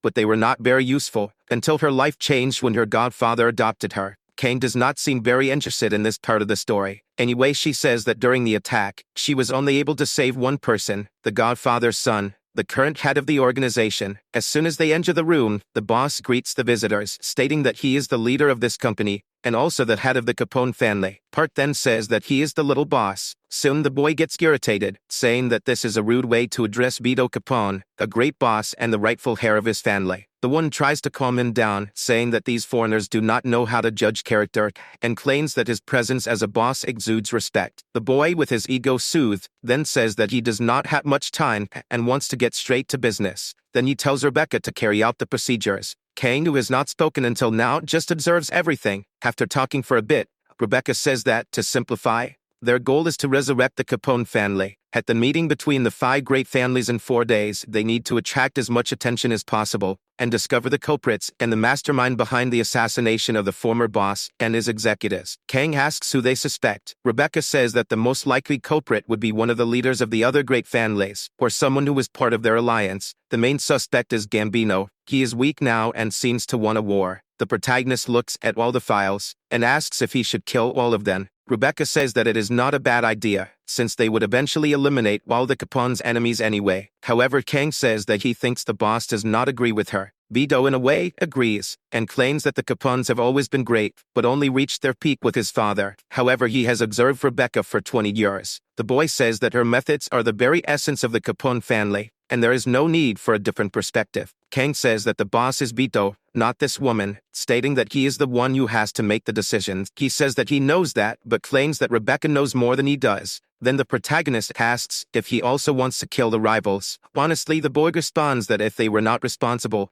he thinks it is better to maintain the current relationship. Then he asks Rebecca if she can do that. She does not seem very pleased, but agrees with the boy, stating that he is the boss. After starting the mission, Park suggests investigating the Kallio family, saying that they are the closest to where they are. With this, Khan comments that his friend is looking like a villain. Park says that they have to try living like villains at some point. After all, this world is a game. A little later, some guards prepared to fight, wondering who dares to invade the Kallio family's territory. But they do not have time to react, as the two friends attack, and Park says that they can surrender while they are still alive, and those who cooperate will be spared. However, they do not agree to this, claiming that they would never betray their family. If that is the case, Park says that they can die now. Kane looks at his friend and realizes that he is completely at ease. Suddenly, a more nervous man appears, asking how they dare attack his family before the meeting. Park asks if that man is the head of the Kallio family. One of the men responds that their boss would not lower himself to this. Then he tells the protagonist to have fun facing those henchmen. But Kane does not understand, as the plan is for them to go together. However, Park says that his friend came there with the goal of resting. Then he states that, this time, he will take care of the task. Kang is surprised by this but agrees, saying that he will clear the way for his friend to advance. Then Park moves forward, stating that he will take down the boss. The protagonist is left alone with the remaining henchmen, and from above, someone watches his actions, until, like a crow, this person moves. Inside the enemy organization's headquarters, Park is cleaning up, until he and the protagonist notice something flying nearby. Kang only sees a flock of crows. In the last chapter, the Kallio family was destroyed. Now the next target is the Gambino family. The protagonist sees the whole place being destroyed. And if you're wondering what your friend is doing, pausing to think, you conclude that it's been a long time since you saw him in combat. Even thinking they are alike, Kane doesn't want to show this side of him to Park. He strokes Blackie and tells him not to leave any leftovers. The cat comments that this is very convenient for Kang, who is leaving all the heavy work for him. Anyway, they end up there and go to a diner. Park calls his friend lazy because, since they arrived there, Kang only eats hamburgers every day for breakfast, lunch and dinner. The protagonist justifies himself saying that the hamburgers there are the best, and he wants to eat as much as he can before going back home. Park insists, saying there are other food options, but Kang says he hardly ever takes a vacation and doesn't want to ruin it by worrying about what to eat. He changes the subject and asks what the Gambino's boss said. The manager just says the boss doesn't know anything. Kang recalls that Park asked him to entrust this task to him, but the manager says the boss, anyhow, won't do anything at the meeting anyway. Speaking of which, the boss of the Gambinos is furious. He makes several calls and gets no answers. Neither from the Sanchez nor the Falcons. He worries about this and considers the possibility of their alliance having been broken. Gambino is literally spitting blood, and he knows exactly who's to blame. He remembers that before leaving, the man who attacked him said that in 72 hours, the flow of his heart's blood would stop and the organ would explode, unless it was restarted by pressing the pressure point. Park asked the leader if he understood what he was talking about. Then the boss said the Gambino family would not participate in the meeting this time. Besides, he agreed to cooperate to apprehend those responsible for the death of Capone. With that, Park said he is smart and will let him live this time. And then he left. However, the manager was still in great pain, since the procedure that Park promised has not been performed yet, because the meeting has not occurred. Knowing this, Kang simply says they have nothing. The manager tries to con his friend, and says they will find out something in the meeting. It's just a guess, but he feels there is someone else beyond the 5 great families. Sometime later, the great moment arrives. The families begin to arrive at the meeting place, and they wait until everyone comes to the table, until Marcellus, the boss of the Kallio family, says it's getting late. The boss of the Gambino family says 2 did not show up. Vito says that Falcon and Sanchez did not appear and immediately deduces that they were responsible for killing his father. Rebecca tells him not to jump to conclusions and advises him to observe everything first before acting. The boy agrees, saying she's always the wisest, until suddenly someone appears, claiming to have urgent news. Meanwhile, Park and Kang observe everything from afar. The man who just entered reveals that the heads of the Falcons and Sanchez were killed. Kang then says that it appears they have another enemy. Park says it's no wonder the 5 families seemed weak. Kang says he thought he was getting stronger, but his friend cuts him off, until suddenly, the lights in the place are turned off, and only one is turned on the stage. A mysterious hooded figure says it's very convenient for them all to be there together, just the disgusting trash that stains this city. He also says they deal with corrupt politicians and manipulate the workers' union to exploit their wages. In addition to lying and deceiving under all kinds of pretexts, they are despicable criminals who incite chaos in this city. A mysterious person points out all their crimes and says his name is Night Night, claiming that he will execute justice. Beto asks if it was the Night Raven who killed the other bosses. He replies yes, as they were cruel villains, and their deaths were a small price to pay. He claims the same happened to the boy's father. He also says the same will happen to Hen, since he is the son of a villain. Then, the Raven attacks, throwing feathers as projectiles. Rebecca protects Beto and tells him not to expose himself to danger. The boy says the Raven killed his father, and for that, he seeks revenge. She says she knows that, and it asserts that, for the sake of this world, a price must be paid. Immediately, the protagonist's system alerts that the anti-hero Night Crow is executing justice. Kang then says there's no shortage of villains who deserve this punishment. In this, he uses the dark magic and Blackie to attack, and confirms that this was the true villain all along, the Raven King. The protagonist attacks the Raven with dark magic, leaving the adversary in a tight spot. However, he manages to find an opening to counterattack, and Blackie says the protagonist will end up killing Hen. Kang sees that his cat is being sliced too easily, and thinks he should feed it better. Then he decides to act faster. He then grips his opponent by the cloak, and hits him with his magic. Thus, the Raven is left with a death mark, as well as suffering the debuff, exposing his weaknesses. The protagonist also uses the keyword gossip, which grants him the details of the target's attribute window, and allows the debuff exposed weaknesses to be stacked again. With this, unwittingly, the enemy reveals that negative energy comes out of his cloak, cause sharp feathers are dangerous, and he hides various explosives on him. Unbeknownst to the Raven, he is fighting with a dark clone of the protagonist, and in the meantime, his movements are being observed. Kang wonders how a cosplay suicide bomber dares to act like a hero. The Raven realizes he is weaker, and asks if the protagonist is a stranger. He gets no answer, but in any case, he decides to act, and controls several ravens on the screen, using them as Bond Ravens, which explode everything they see ahead. Park wonders why there are so many of them. He is an expert in individual combat, but realizes he is doing the opposite, as Kang is facing the Raven alone. The protagonist states that the bosses are Park's, and he needs to protect them no matter what happens. After all, Kang asserts that his friend is better at protecting than he is. Park does not agree with this. Nevertheless, Kang says killing is his specialty, so that's what he intends to do, until the Raven says that outsiders should fight for world peace, and asks why they are acting like puppets of evil. Kang doesn't understand what he meant by peace and union. The Raven says he doesn't know what his enemies used to deceive them, but claims they are all a bunch of rotten villains and killers. They were responsible for the death of the Capone family, yet they walked free from court because they bribed influential people in this city, and because they were afraid someone would take revenge. He also says that this is the true nature of the city, claiming that's why he and his comrades want justice. The Raven says it is not too late, and that he fights for this city and justice. He tries to convince the protagonist to fight alongside him against these villains, but Kang doesn't listen and takes the chance to attack him in the middle of his speech, claims that he talks too much instead of fighting, and also does not like facing someone who wears a mask. However, upon seeing the Raven's face, Kang realizes it's just a little boy. The Raven tells the protagonist not to underestimate his justice, and as a final act he triggers an explosive. This catches the protagonist off guard. Then the Raven says that the woman told him about the rendezvous point 3 days ago, and asks Kang how many explosives he thinks have been planted. The protagonist finds himself amidst an explosion, and almost gets hit by it, but his friend comes close, and the two of them escape thanks to Blackie's help. From afar, the explosion can be noticed. The next day, after everything has calmed down, they regroup, and Rebecca thanks their loyalty, claiming that, thanks to them, most of the businesses that were at the meeting are now in the hands of the Capone family. Kang says the boy survived and that they won, just as she wanted. Rebecca agrees and says that, with this, their job is done. However, the protagonist asks if, in the end, all this was not part of her plan. The woman asks what this has to do with him. The protagonist claims that his job is to wipe out all of the Capone family's enemies, and since she took part in the murder of the family's godfather and even hired an anti-hero to kill the bosses of the other families, this makes her an enemy as well. Rebecca says he has no evidence, but Kang asserts that the Raven himself confessed. He said that Rebecca provided information about the family, so she is a traitor. Through this, she eliminated competition, put the little boy as a boss, and became the woman who really rules the city of Black York. However, Rebecca claims that it's not exactly like that,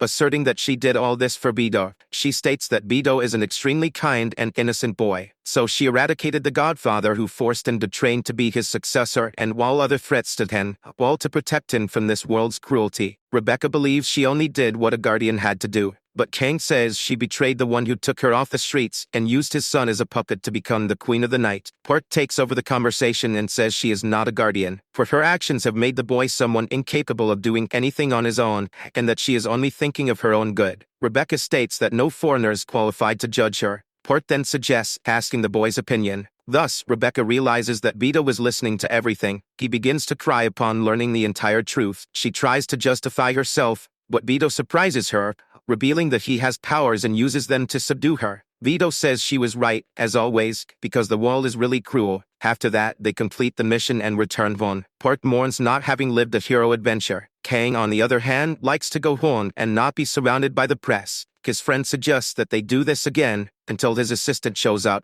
She says there is a problem. The tough tower of Tier 5 in the center of Seoul gets about to experience a tower breakdown. Hearing this, even the protagonist gets scared. The tower in question is one of Tier 5 that the association players attacked. They failed on the first raid and managed to retreat, but one of them says everyone will get 3 penalties for failing. This means they will be downgraded. Another says they can fix this, trying to complete the challenge at the hard difficulty, scaring the rest of the group. He argues that both have done everything until they got there, and everyone agrees that they don't want to go back to the bottom and become slaves of the association, so they need to get rid of the penalties anyway, and the way to do this is to choose the hard mode. After that, they attempted a second raid on the hard level, and were completely massacred. On the way there, Kang says he has heard about the association's merit and penalty system being cruel, but he does not agree that this is fair. Breaking the tower is something rare to happen. However, during the first and second seasons, this disaster happened regularly. At that time, there was no proper method for raids, and failures were common. The result, however, was not easy. Countless deaths occurred because of this, taking the lives of many precious people,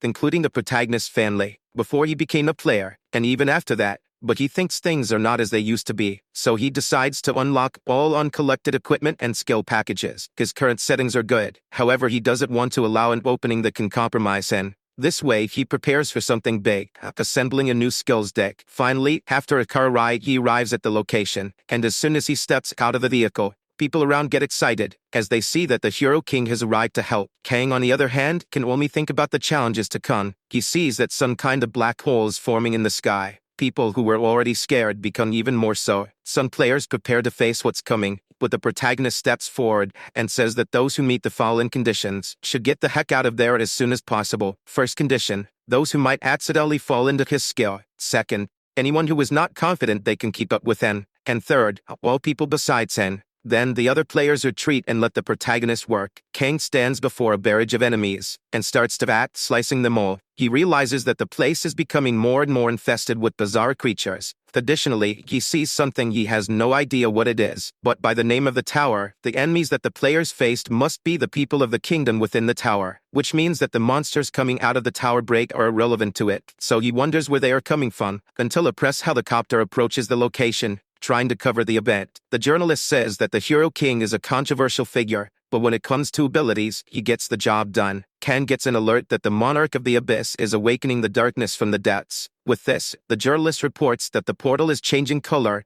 and deduces that this is a prelude to the arrival of the Abyss monster. And one wonders how a monster is coming out of a tower like that. In turn, the protagonist approaches and tells the helicopter to get out of there before being tossed to the monsters. As he proceeds, he wonders if the monarch hacked it on his own, until his system alerts him that the Abyss line has appeared. Kang was expecting something like this to happen, so he starts to attack, and wonders if this will be enough. Then he concludes that he needs to finish it in one hit. So he charges an ice attack, mixed with shadow skills, and with Charlotte's web skill. In this way, he connects 2 points with a plot of death, possessing extreme cutting power. And, after using all this combined, he defeats the Abyss line. The tower's break was interrupted. The Abyss Monarch granted him a gem as proof of this satisfaction. When he returns to the real world, the whole local press surrounds him, as always, as they see that the Hero King prevented the tower's break alone. The news about the incident spreads everywhere. Kang, somewhat frustrated, blames the association, as apparently the dead players failed the raid and were afraid of being penalized. Hence, their actions provoked it,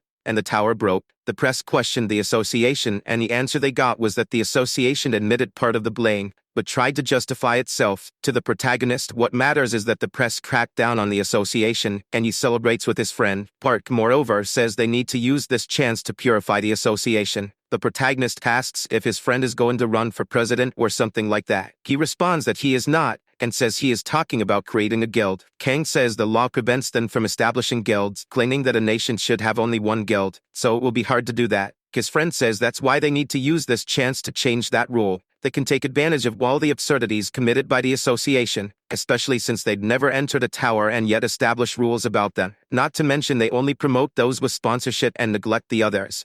Hence, if they use public opinion in their favor, they can reverse this situation. The protagonist wishes his friend luck. Park, however, says this is his business too. Kang disagrees and says that this is Park's duty, not his. But his friend disagrees completely. He says people are on the side of the hero king, hence, he should be the one to create the guild. A while later, the petition to allow another guild's creation surpassed 170,000 signatures, but the existing guild doesn't want to admit it. Regarding public opinion, the hero king and the veteran players are rising, but the association's president dislikes that. He is sure that the protagonist and his manager are behind this, claiming both don't know the danger normal players represent to civilians. He thinks that in some countries, the government is lax, and the guilds link with the underworld. Some nations even turned into the dominions of dark players. Even the USA, which allows private player guilds formation, controls its top players with the military. The president considers players as walking bombs that, without ideal management, become impossible to control. Thus, he concludes that those against this are simple-minded people who don't understand how the world works. Until he gets a call,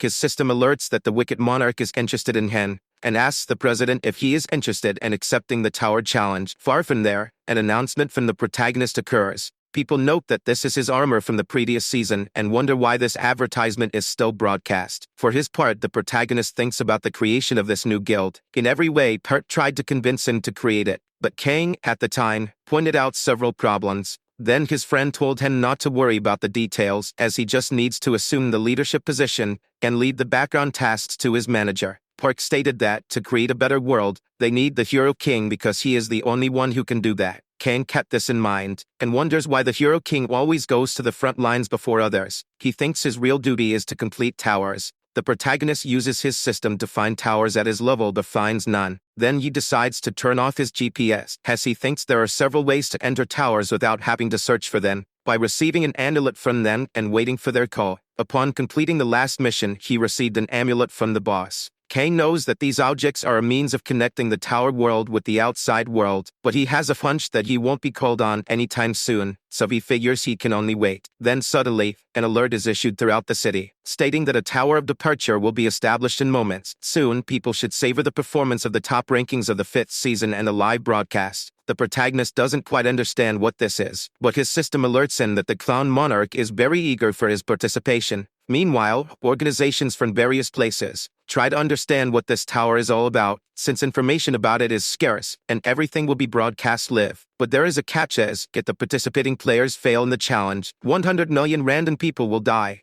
Kang was frightened at first, but this was the motivation he needed. He then appears ready for action, and agrees to participate in this mysterious tower. Then he and other players from around the world enter the tower at the same moment. There, Kang meets some acquaintances, but upon seeing these players, he says he can hardly contain his joy, because it's been a while since he has seen all of them together. The saint approaches him to greet him, and Kang asks if she is wearing some sort of cosplay. She says no, and also says she likes seeing Kang in his normal version. He asks when you was any different. The saint mentions what happened after the 7th tier tower raid, and she was worried when she saw the broadcast, as Kang seemed exhausted. The protagonist realizes that she really was worried about him, but he reassures her, saying he's fine and will not stop going on raids, until another player approaches and says that if Kang isn't feeling well, he should lead now. Claiming that he is the last hero king, he asks how the top ranker can be the last to arrive. Kang replies that he couldn't consider that when there are 100 million lives at stake. The protagonist asks if this player was expecting a cliché response, like the last one to arrive is the one who saves the day, but the player states that the first to arrive are always the first to face danger. However, Kang provokes him,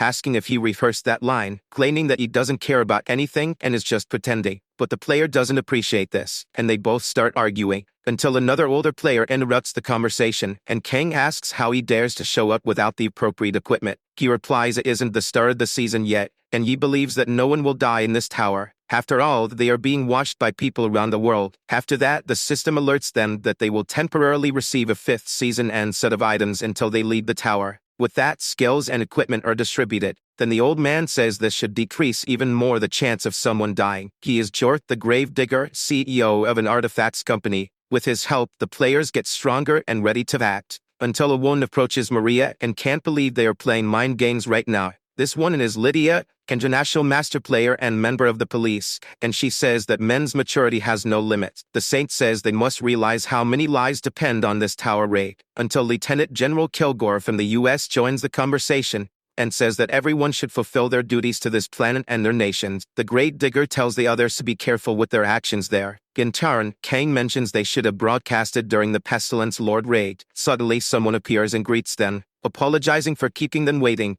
The masked one says, this is a festival for them, a symbol to appreciate the killers of the pestilence Lord. Then he welcomes the assembled heroes. Kang asks why Monarch is dead and this masked one is celebrating. After all, they were friends. After this, the masked one tells the hero king that it's better not to provoke the monarchs and asks if he prefers to be called Monarch Slayer. The protagonist earned this title by eliminating the season's boss. Hence, the Red Guardian, who is competing with Kang, refuses to acknowledge that a brat won that title and thinks something must be done about it. Anyway, the masked one says this is a celebration in honor of the players and hopes they don't feel stressed. The Red Guardian attacks the masked one right after, asking if this is a joke, for it's impossible to think of 100 million lives as a celebration. Kang watches this and finds it pathetic, asserting that the Red is only doing this to win the public's coronation. The masked man says that while his attacks are nullified, thus he shouldn't be wasting energy. Now he will explain the rules of this tower, and with a snap of his fingers, he tells the viewers to vote for their favorite player. Soon, it will be up to the viewers of this broadcast to decide the hero of this tower. Kang gets annoyed,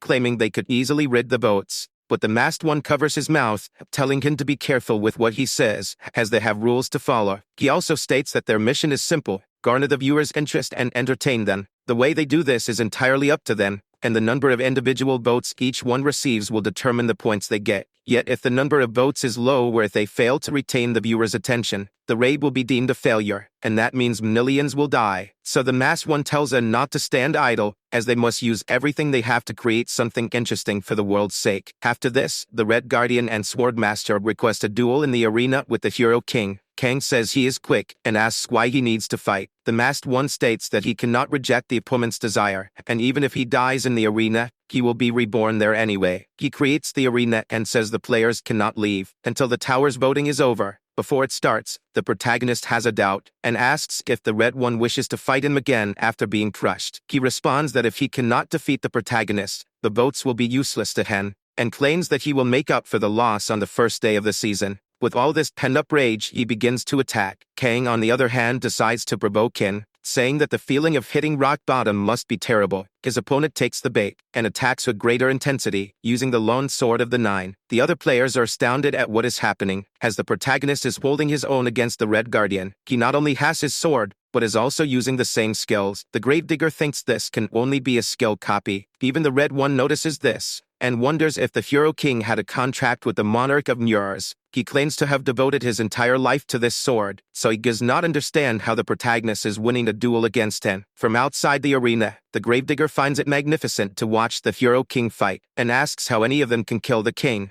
Lydia asks why he is saying this since he is not the one fighting the Hero King, but the Gravedigger says she needs glasses, because those who are truly after the Hero King seem to be the other players. Realizing this, Lydia does not understand how they still manage to act like this in this situation. On the other hand, the Saint is the only one truly bothered by this. The Saint thinks that 100 million lives depend on the outcome of this tower, but in the minds of others, they'd only think about defeating the Hero King and becoming the top players. She recalls Kang's speech, who said that even if the world seems about to end tomorrow, people continue to fight each other. So she concludes that Kang was right, for in the first and second season, everyone entered the tower solely to save the world. But now times have changed. Maria wonders why. She thinks that even though the players get stronger every season, the tower tiers also increase annually, and the bosses are getting more powerful. Everyone uniting to save the world is just a fairy tale. Maria thinks she's no longer that young girl who just awakened. But even if the races are different, even if the religions are different, and even if the skin color is different, she believes that if they cannot unite even in a game with the world's destruction at stake, she wonders how they can save it in the first place. Back in the fight, the Red Guardian thinks this is definitely strange, for even though this game is unfair, he imagines he understands the protagonist. No matter how strong the Hero King is, there must be a reason. He surmises that Kang has a secret. Soon he concludes that if he wants to uncover his power,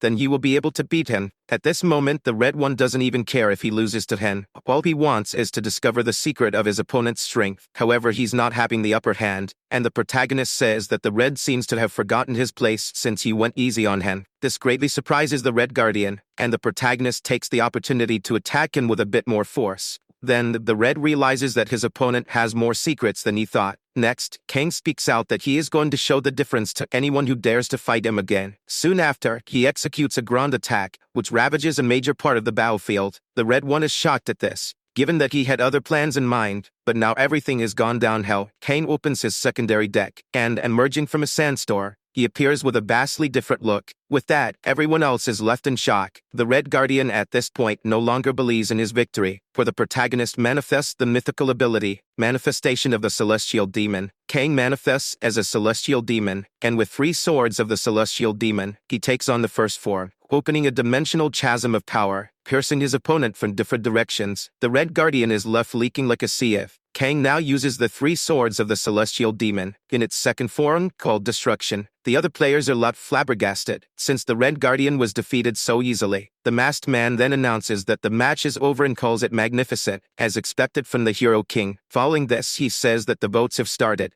The numbers start to rise, and the Red One still remains desolate. Unlike the protagonist, who acts as if it is no big deal, now he looks quite villainous. His entire appearance comes off as very dark. In fact, even the gravedigger is taken back, since Kang Yu-sung is entirely unrecognizable. Even the girls are startled when they see him. Unlike the audience, who enjoys watching the protagonist, some observe that Kang has copied the equipment and abilities of the gravedigger. 2 friends chat, and one wonders how the protagonist can be human like them. His friend corrects him, saying that because of him, others are alive. Then the first one asks what the protagonist should be called, and the friend says that Kang should be simply called what he is, the Hero King. Kang, in turn, asks the other players what's with their expressions, and if it's their first time seeing his copying ability. The gravedigger states that the protagonist cannot explain the manifestation of the celestial demon strictly with his copying ability. Lydia agrees and says that this ability is not a mere copy, as she has fought against another copy user before, known as the Face Collector, the worst black player who hides his rank on purpose and copies his opponent to the extent of slicing their face and using it. Although it is similar, she says there is a limit. Kang says that it is obviously because he does not have just a copying ability, and asks if they are too curious about it, since both are keeping a poker face.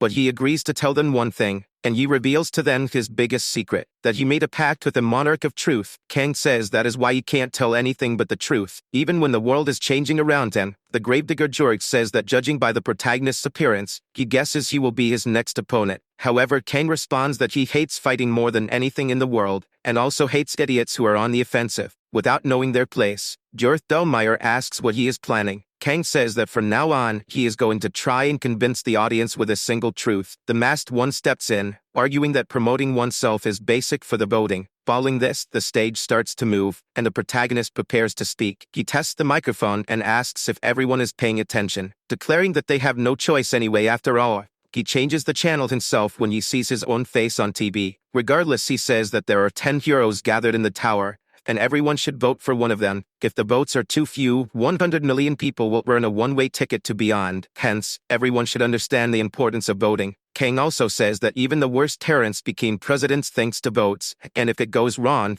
it may happen the same with the heroes. Jorth Belmeyer warns the protagonist to watch his words, but the protagonist asks, "What's the problem?" He also queries if he got annoyed with the part about the tyrant. He talks about how this can't be right, that people revere heroes national quite a lot ever since the 2 of them fought. Upon noticing the discomfort with the old man, Kang sarcastically asks if Jorth Belmeyer's dream of reviving the Third Empire was supposed to be a secret. The gravedigger asks how he dares to insult someone without evidence. However, Kang says he has a contract with the Monarch of Truth. This allows him to pry into others' lies and secrets, asserting that everything he has said so far is 100% the truth and nothing else. Because of that, he hopes that people will vote carefully and choose wisely. He also says that there is not just 1 or 2 lunatics among the players. He then points out Count Vladimir is one of them. The Count did not expect this, but claims to know nothing of what the protagonist is talking about. Khan comments that it's strange as the Count himself mentioned reviving the Empire. Vladimir tries to stop Kang from talking any further, but this only motivates the protagonist more, who continues to expose all the Count's dirty laundry live. He even taunts him, saying that if something annoys him,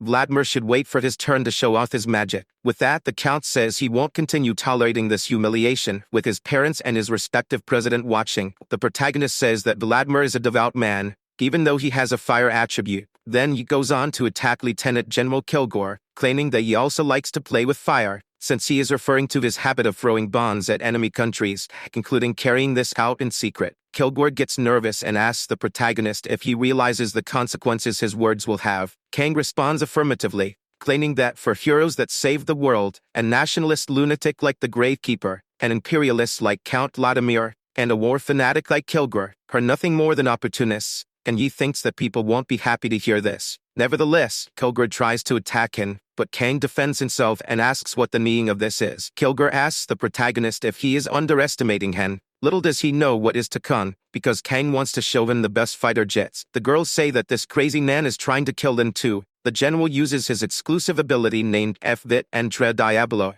but is surprised to see that the protagonist did the same, and asks how Kang was able to copy that. The protagonist simply replies that this ability is not so exclusive after all. Jort Belmeyer comes forward, asking if the Hero King thinks he will be okay after slandering and attacking the honor of his comrades. Kang asks if he considers him a comrade, as he questions how comrades ally themselves to try to stab him in the back at the first opportunity. The Gravekeeper claims that it is a misunderstanding. However, Kang disagrees, stating that he made a contract with the Monarch of Truth, so he knows all their secrets. He claims that they have been doing whatever they want for a long time, but now that they are on camera, they get bothered out of nowhere. He questions why they are worried, for he claims it's not typical of them and can continue speaking the truth, but now everyone already knows that the world won't change a thing. Jort Belmeyer asks if the Hero King is going to blame the world like a spoiled child. Kang says he indeed is a child and can't deal with old men. Such attitudes greatly please the Clown Monarch, who grants the protagonist a wish. Then he witnesses the manifestation of the celestial demon.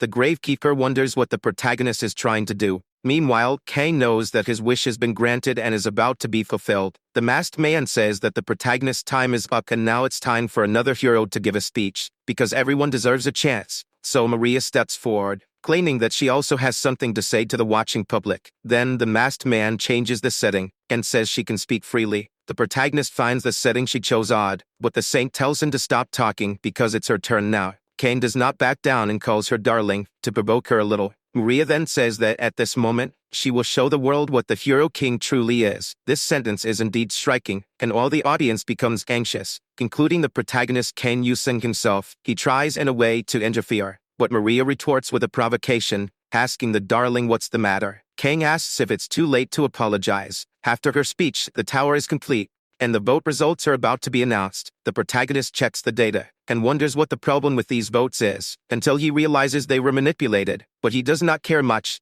since he has won what he believes to be his right. His system alerts him that he has obtained the manifestation of Celestial Demon. With this, he now has all 3 divine relics, the mythological equipment, the title, and a new skill. Only 3 months have passed, and he hasn't even opened the mythological equipment, Black Death, which he won after defeating the Pestilence Lord, because mythological skills and weapons cannot be equipped by those who are not qualified. If you fail the test, your attributes decrease or the player dies. Even the Red Guardian receive a great penalty for losing the challenge once, but as the protagonist has already tried this in the previous season, he thinks he can now equip what he won. He believes he can change his weapon later and that it would be an advantage to use his skill now. With that, he activates the manifestation of the Celestial Demon for the first time, and his system alerts that he will have to prove himself worthy. Soon he is transported to another place, and an old man is in front of him, because he will be the one testing the values of the protagonist. Kang says he is there to make the deal, and, if it is the same as last season, it will end quicker. The system alerts that the test has begun and that he must block 2 basic movements of the Celestial Demon. His opponent gets ready to attack, and the protagonist spots something strange, since the adversary attacks with the Celestial Demon's triple sword in the first movement. The blow is very fast, but Kang manages to defend, even with difficulties. After that, he says that this is quite exciting, and confirms that he has been through this before. Then the opponent attacks again, and once more, the protagonist defends himself, but this time, the energy generated by the impact is much bigger, which the opponent feels it on his skin. The adversary sheathes his sword and realizes the protagonist now has a new title. Kang asks if he is referring to the title of Monarch Slayer. The old man asks if the protagonist did indeed do that. He answers yes, and now that the test is over, he asks if the old man will appear every time he is summoned. The old man is still digesting the previous information, and Kang asks if he is bothered by anything. However, the old man simply says that he likes Kang. Then the scenario begins to move. Kang questions why that's happening, but his opponent does not respond, and advances next, telling Kang to show how to use a sword. They start to fight again, but the protagonist doesn't understand why, since he thought the test had ended. The elder does not stop fighting, so Kang begs him to stop, claiming that, if it continues, it will end up killing Ken. However, the old man says that the protagonist's sword is still enchanted, and asks if he used it to kill the monarch, because if that's the case, he won't recognize him as a winner. Kang asks how he can defeat the celestial demon with his abilities. He says that, if it were possible, he would be using that sword, and wouldn't have made the journey to ask for greater power. The old man seems to agree with that, which surprises the protagonist. So then, the celestial demon says he will test him in another way. Next, he stomps on the ground so hard that it causes another earthquake. After that, he goes back to the fight, but this time he fights hand to hand. Kang does not understand why the old man is going so far, and at least wants to know the reason. Soon, the opponent reveals that he is doing this because the protagonist killed a monarch, and claims that the answer he's searching for might be within Kang Yusun himself. The protagonist is quite scared, but the celestial demon gives him no time, using his triple sword and telling the protagonist to try and stop it. Kang is still disoriented by everything, and finds himself in a situation he was not prepared for. Kang is super confused after being attacked, but he does not see any injury or signs of attack, and he doesn't even ask what his opponent cut.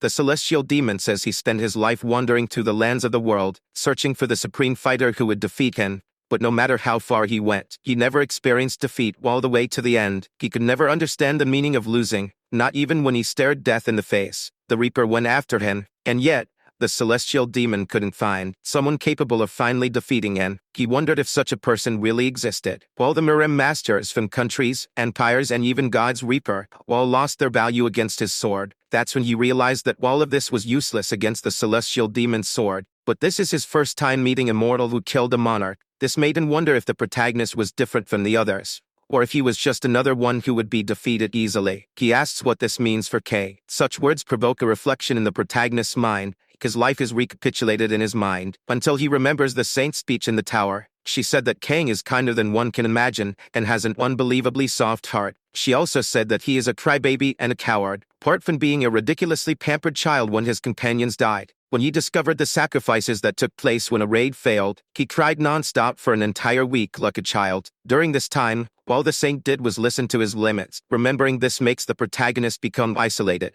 Then the celestial demon says that, in the end, Kang will be able to give an answer. The protagonist asks what answer does he want, the meaning of defeat, the meaning of death, or even the meaning of life. However, the celestial demon is surprised that Kang is still alive. Anyway, he continues remembering what the saint said, because regardless of everything, she asserted that Kang never gives up, no matter how painful or how scary it was, no matter how much he got hurt. He continued fighting for the sake of the world, even if none of this mattered in the end. Kang also says that you can only break what exists, but not what does not exist, so a meaning is not different. He asks if this isn't the principle of the triple sword. The celestial demon also says that he died a long time ago. Therefore, the celestial demon cannot defeat a meaning that does not exist. The demon cannot believe that the protagonist is saying that he is at the same level as him, because if Kang was someone who understood the lack of meaning, he could not be the hero king. He asks if Kang is just an idiot who goes around trying to protect something meaningless. Kang says he is not doing this out of a sense of duty,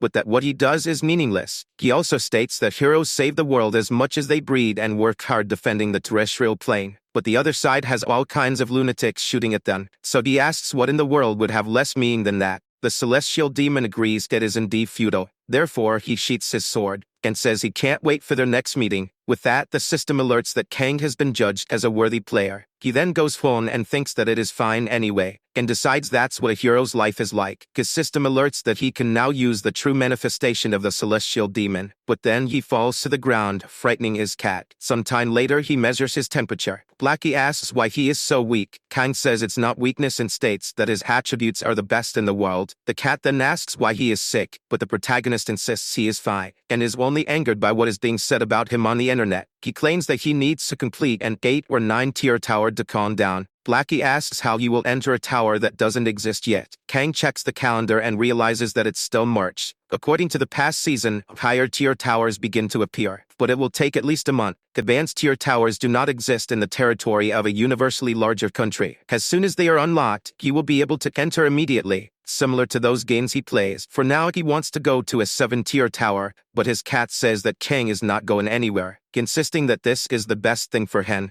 A little while later, the protagonist goes to a 3-tier tower. Upon arriving there, he realizes that it's very similar to the one he went to at the beginning of the season. He says that he isn't there for something specific, because he only needs to vent his anger. Soon he prepares to use his new ability, but thinks that the names given to abilities are always meaningless. When invoking the manifestation of the celestial demon, he starts to feel something strange in his body. His system warns that the existence of the celestial demon is having an influence on him. Soon, Kang's entire body begins to twist, and he even spits out blood. Because of this, he blames the old man who gave him this power. The protagonist's system alerts that the receptacle is complete, and adjustments will now be made. While writhing in pain, Kang can't believe that he has permanently obtained the power of the celestial demon. His system alerts that he has acquired the celestial demon bone blessing, and he wonders if this has transformed his entire body. Soon he comes face to face with such bone transformation, and apparently his transformation is only internal. It doesn't affect his exterior. Then the system warns that the collapse of the terrain connected him with the second floor, and because of this, several orcs appear and attack him.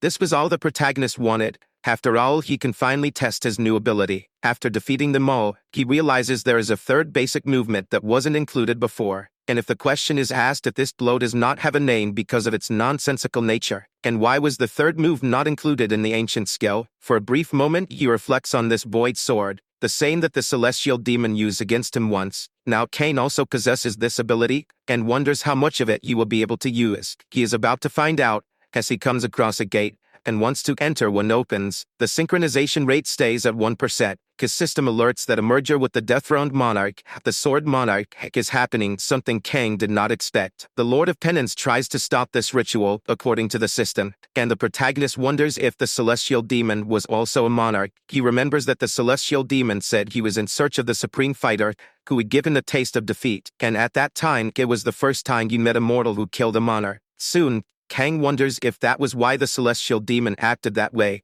precisely because he killed someone like the celestial demon. After this reflection, his system alerts that several monarchs are silently watching him, and the clown monarch stares at him with an empty expression. Kang, on the other hand, is quite surprised, and the clown asks why he is so serious. For his part, the protagonist just goes through the gate, saying that these monarchs are quite scary when they want to be. Regardless, he entered the boss room, and it was time to face him. The boss tells the protagonist to provide him with an honorable battle and then die. The protagonist's intention is just that, except for the part where he dies, because with a single blow of his new skill, he breaks the boss into various pieces. Through this, he can witness the true power of the celestial demon, but he begins to feel pain afterwards, and does not know exactly why. Then he wonders whether it is due to having exaggerated with such a skill. Kang realizes that his body still can't handle this ability, so these different powers are intertwining, until, all of a sudden, he hears the celestial demon say that there is nothing in this world that makes sense, and he wonders if it's his memory. Either way, Kang thinks the origin of this power does not matter, since now the power belongs to him. He then uses his frozen sword, combined with the ability of the celestial demon, and in a way, manages to control it. Then, Kang breathes a sigh of relief after that, saying he even finds this amusing. Upon returning to the real world, he calls Park and his friend asks what he needs. Kang says he's getting so angry he might end up moving to France. Park then asks the reason for the call. The protagonist says it's nothing special, he just wants a training partner. His friend asks since when the National Intelligence Agency became the lapdogs of the Hero King. Kang suggests changing the agency's name to Hero King & Co., but his friend isn't pleased. Then he says enough of the beating around the bush and asks what the conditions are. Kang says the others can prepare as they wish, and he will only use one ability, the manifestation of the celestial demon, without secondary deck, artifacts, or synergy. In addition, Blackie will stay out of the fight. Park asks if the protagonist is not going to use the ice blacksmith or the other weapons. Kang says he's about to equip it now. Soon, his friend becomes scared, but then the protagonist equips the weapon, and shocks everyone with it, for he is not only with a different weapon, but also with a new look. Manager Park and the others are taken aback seeing this. When the protagonist equips the new weapons, acid drops on the floor and provokes a certain astonishment, especially when he wields them with his new look. His friend sees this up close, and asks if this is the power of the Lord of Pestilence. Park tries to talk to the protagonist, but does not get a response from him. The manager starts getting worried, and asks if the protagonist passed the exam. Kang changes his posture and answers yes, claiming that he would not fail something like this. Thus, Park and the others breathe a sigh of relief, as they were already frightened by the protagonist's current state. These swords are from the Lord of Pestilence, called Black Death, and have quite strong attributes. After introducing them, the protagonist hurries the others to enter the tower. He says that besides this weapon and the descent from the celestial demon, he has nothing else. Park then wants his friend to promise one thing, that he won't give a cruel death to the boys. The protagonist agrees and says he will go easy. Upon entering, the protagonist stands in the middle of the arena, waiting to be attacked. He declares that he will begin as soon as the fireworks are launched, and they can start attacking as soon as they're ready, for he trusts that the assassin's department is quite skilled, because that is what makes the effort and teaching worthwhile. Immediately after,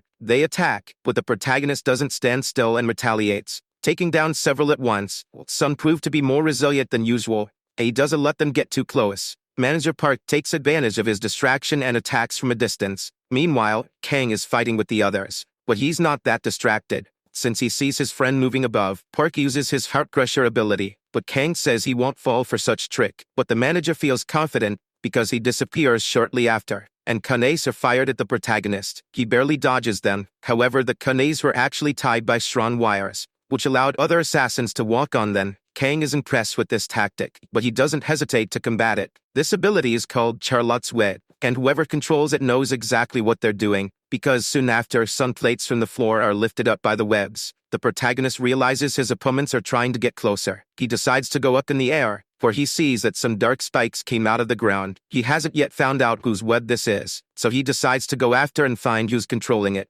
Suddenly, he spots a girl, realizing that it's Hyatt, their best disciple. However, she doesn't back down from the Hero King, and questions if he's really going to face her alone. Kang prepares his new daggers. From afar, he uses their abilities, causing a huge energy release in his opponents. He says the twin swords double their effect. After this, he walks a bit in the air, even getting to admire the damage he did. On the ground, they're all down, including Manager Park, who was shocked, thinking he'd die for real. Kang then suggests they stop training. His friend agrees, saying they can't go on. He also says that Kang completely destroyed this place and asks if he ever thought about world domination. The protagonist asks why the sudden conversation. Park says, from his point of view, it'd be possible for the first Hero King, as no one would be a match for him. But Kang cuts off the conversation and says they need to get out of there quickly. After leaving, the manager draws the others' attention. After all, they're down because they passed out after being defeated. With that, Park says his friend can always count on them if he needs to improve his skills again. The protagonist's system alerts him that the alternative history tower is calling him.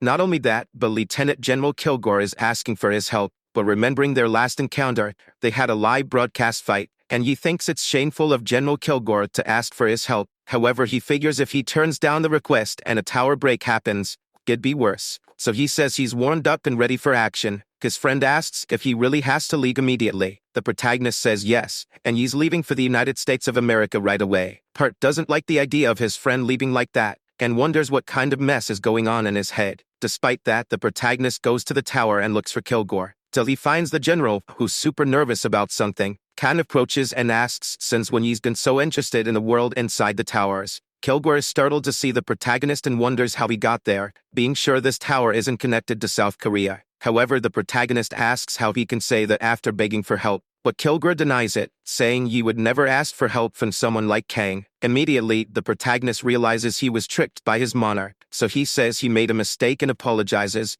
but states that either way, since he's already there, he offers to do something for the general. Then his system alerts him, saying that those who are armed and fighting against the enemies of freedom are looking for a chance. In this way, Kilgore thanks the protagonist for offering to help after all, even if it is a world inside the tower. As someone who grew up in a nation of freedom to the end, he believes that forgiveness is not an option. He also says that he has no doubt that Kang is a good player and that, just this time, he will join him. The protagonist says that in moments like this, Kilgore will cooperate quietly, but know that, in truth, he is torn in the face of global destruction and asserts that this could be good. However, he claims that in face of a tyrant, everyone subtly unites for a good cause. But Kang speaks as someone who abhors imperialism. The general walked hand in hand with a gravedigger outside the tower, but Kilgore doesn't like hearing this provocation. However, the protagonist states that despite loathing the gravedigger, the fact that Kilgore joined him means that Kang incites fear in the general. Then he declares that, if he dares to betray him one more time,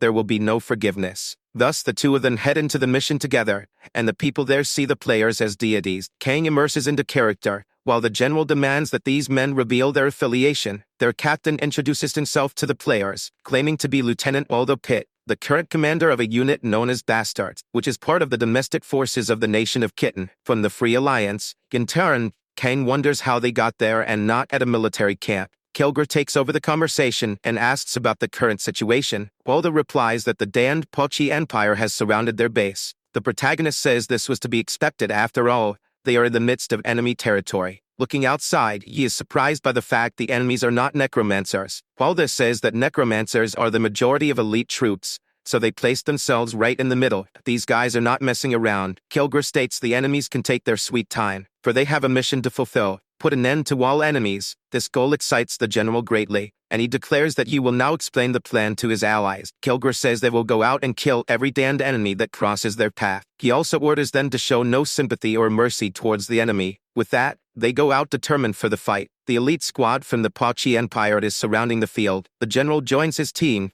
but the men are surprised to see him fighting the shield. Kilgore tells them to follow him, stating that the shield will protect them, and so they do, proclaiming that they are fighting for freedom. Ironically, the protagonist says it feels great to be free, but he only watches the general and the others in action. They massacred the enemy army. From atop a building, Kang spots something suspicious. Then he goes to check it out, and defeats the snipers in position. On the ground, Kilgore does his job taking care of soldiers, and sees that Kang is providing air support. While he and the others fight on the ground, the protagonist goes from rooftop to rooftop, taking out the snipers, until Kilgore approaches the protagonist, and tells him he warned to defeat the enemies ruthlessly. Kang says that for him, it is enough if they are dead, but the general disagrees, for he says each of the enemy soldiers must suffer. He wants to ensure that the soldiers in the field have a brutal death, so the others who are still alive know who they are dealing with, because then the terror will take over the rest. The protagonist says the general seems like he stepped out of a movie, and immediately afterwards, an enemy air invasion starts. His allies are terrified at this sight,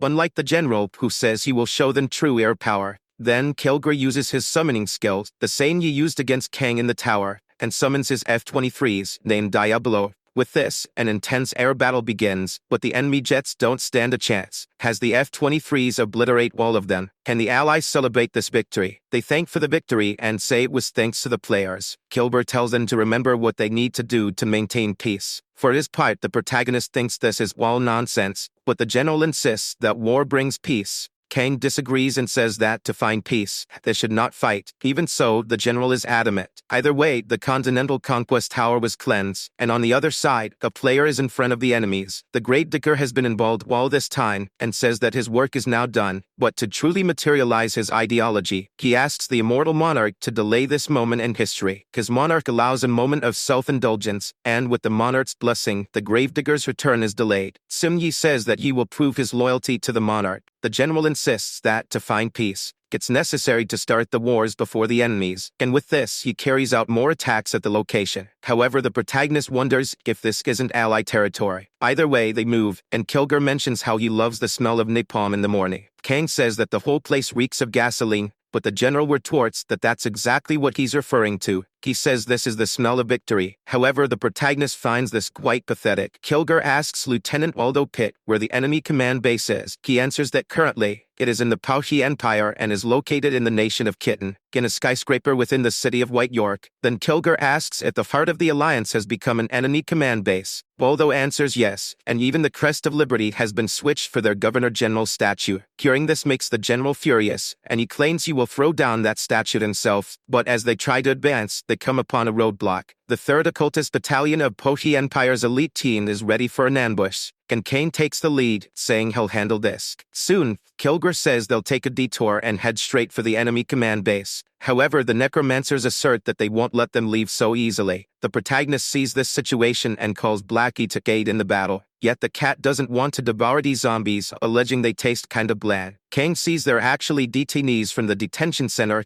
who were transformed into the undead, and now understands why they gnashed their teeth this way. He questions why there are so many madmen in this world, but his cat says Kang isn't in a position to say anything, and asks if what the protagonist does is any different to what they do. For his part, Kang attempts to argue, alleging they are different things, but Blackie says humans make their lives more complicated. Kane agrees that humans indeed are different. Either way, he decides to take this on by himself, and attacks the zombies alone. With this, his system alerts that a zombie fungus has been applied to his weapon. He then continues attacking all the undead, until those struck by Kang turn against their leaders, and shoot the very necromancers who summoned them. The cultists try to retreat and shield themselves from this attack, but end up being devoured by their own undead. Kang merely observes them being beaten, until someone approaches and asks if he finally understands the power of necromancy. The mortician wonders who would believe all this mayhem was created by the hero king, Kang says there's also an American general here. Jort Bellmeyer is the honorary leader here, and doesn't like hearing about Kilgore's presence on his territory. However, he says to forget about it and draws attention to his uniform,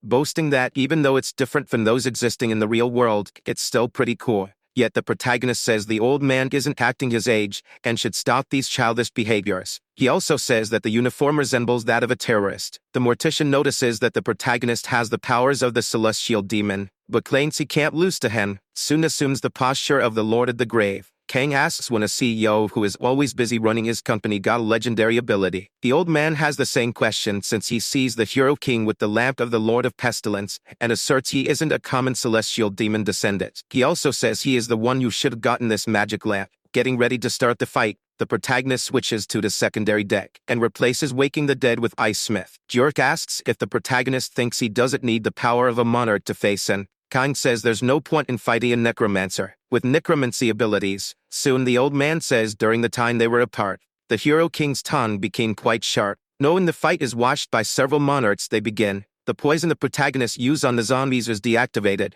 because the old man's power was consuming everything. He says that ashes are destined to return to ashes. While the old man uses an army of skeletons to attack, the protagonist enables his ability and he quits the darkness. Your system alerts that Kang's evasion and dexterity have drastically increased. Jort knows he is facing an adversary resistant to darkness. He also knows that these skeletons are not very strong, and asserts he can see everything from where he is. He contends that necromancers are not bad at close range. However, while attacking, he realizes that Kang used an illusion spell, but the ice sword is real, so Kang says that what the old man sees is not everything. Kang thought that the gravedigger trusted invisible entities, and wants to test how true that is. The old man gets annoyed with this, and wonders why, of all people, he had to meet the hero king. He thinks it's vanity to lose an opportunity so hard to come by, and believes that next time he will guarantee his victory. However, he is overcome by an unusual feeling. Soon he concludes that there may not be a next time. He has doubts because a player cannot definitively kill another player within a tower, but the doubt consumes him,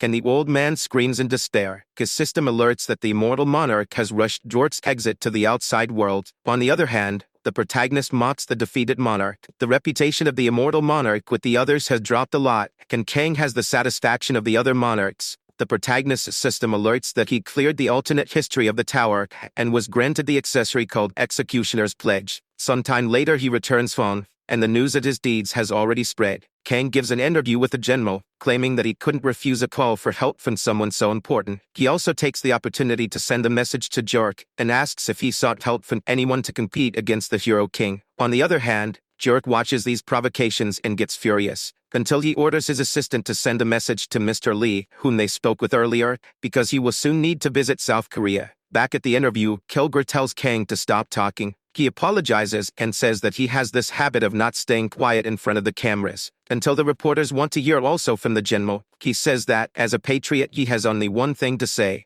country above everything, and God above all. Kang never misses an opportunity to provoke him, until some men approach him and invite him to go with them. Soon the protagonist deduces that they must be from the CIA. They then show their credentials, so he asks if it's real, and Kilgore confirms it. Kang says that their lives depend on confidentiality, and asks if it's okay to reveal their identities so easily. The agent tells the protagonist not to cause any more trouble and cooperate with them, but Kang refuses, saying that his boss told him not to follow strangers. He also says he would rather follow Kilgore than the CIA. However, the protagonist is seized by the agents and taken by force. Kilgore says this is only to ensure his safety, and tries to calm the press, which ends up seeing everything. The image of Kang being captured circulates around the whole world. As soon as Park sees this, he tells his assistant to track the protagonist immediately. He even tries to call Kang's phone, but can't get through. The protagonist is taken to a CIA safe house in New York City. One of the agents says that they are preparing a private VIP jet for him by tomorrow.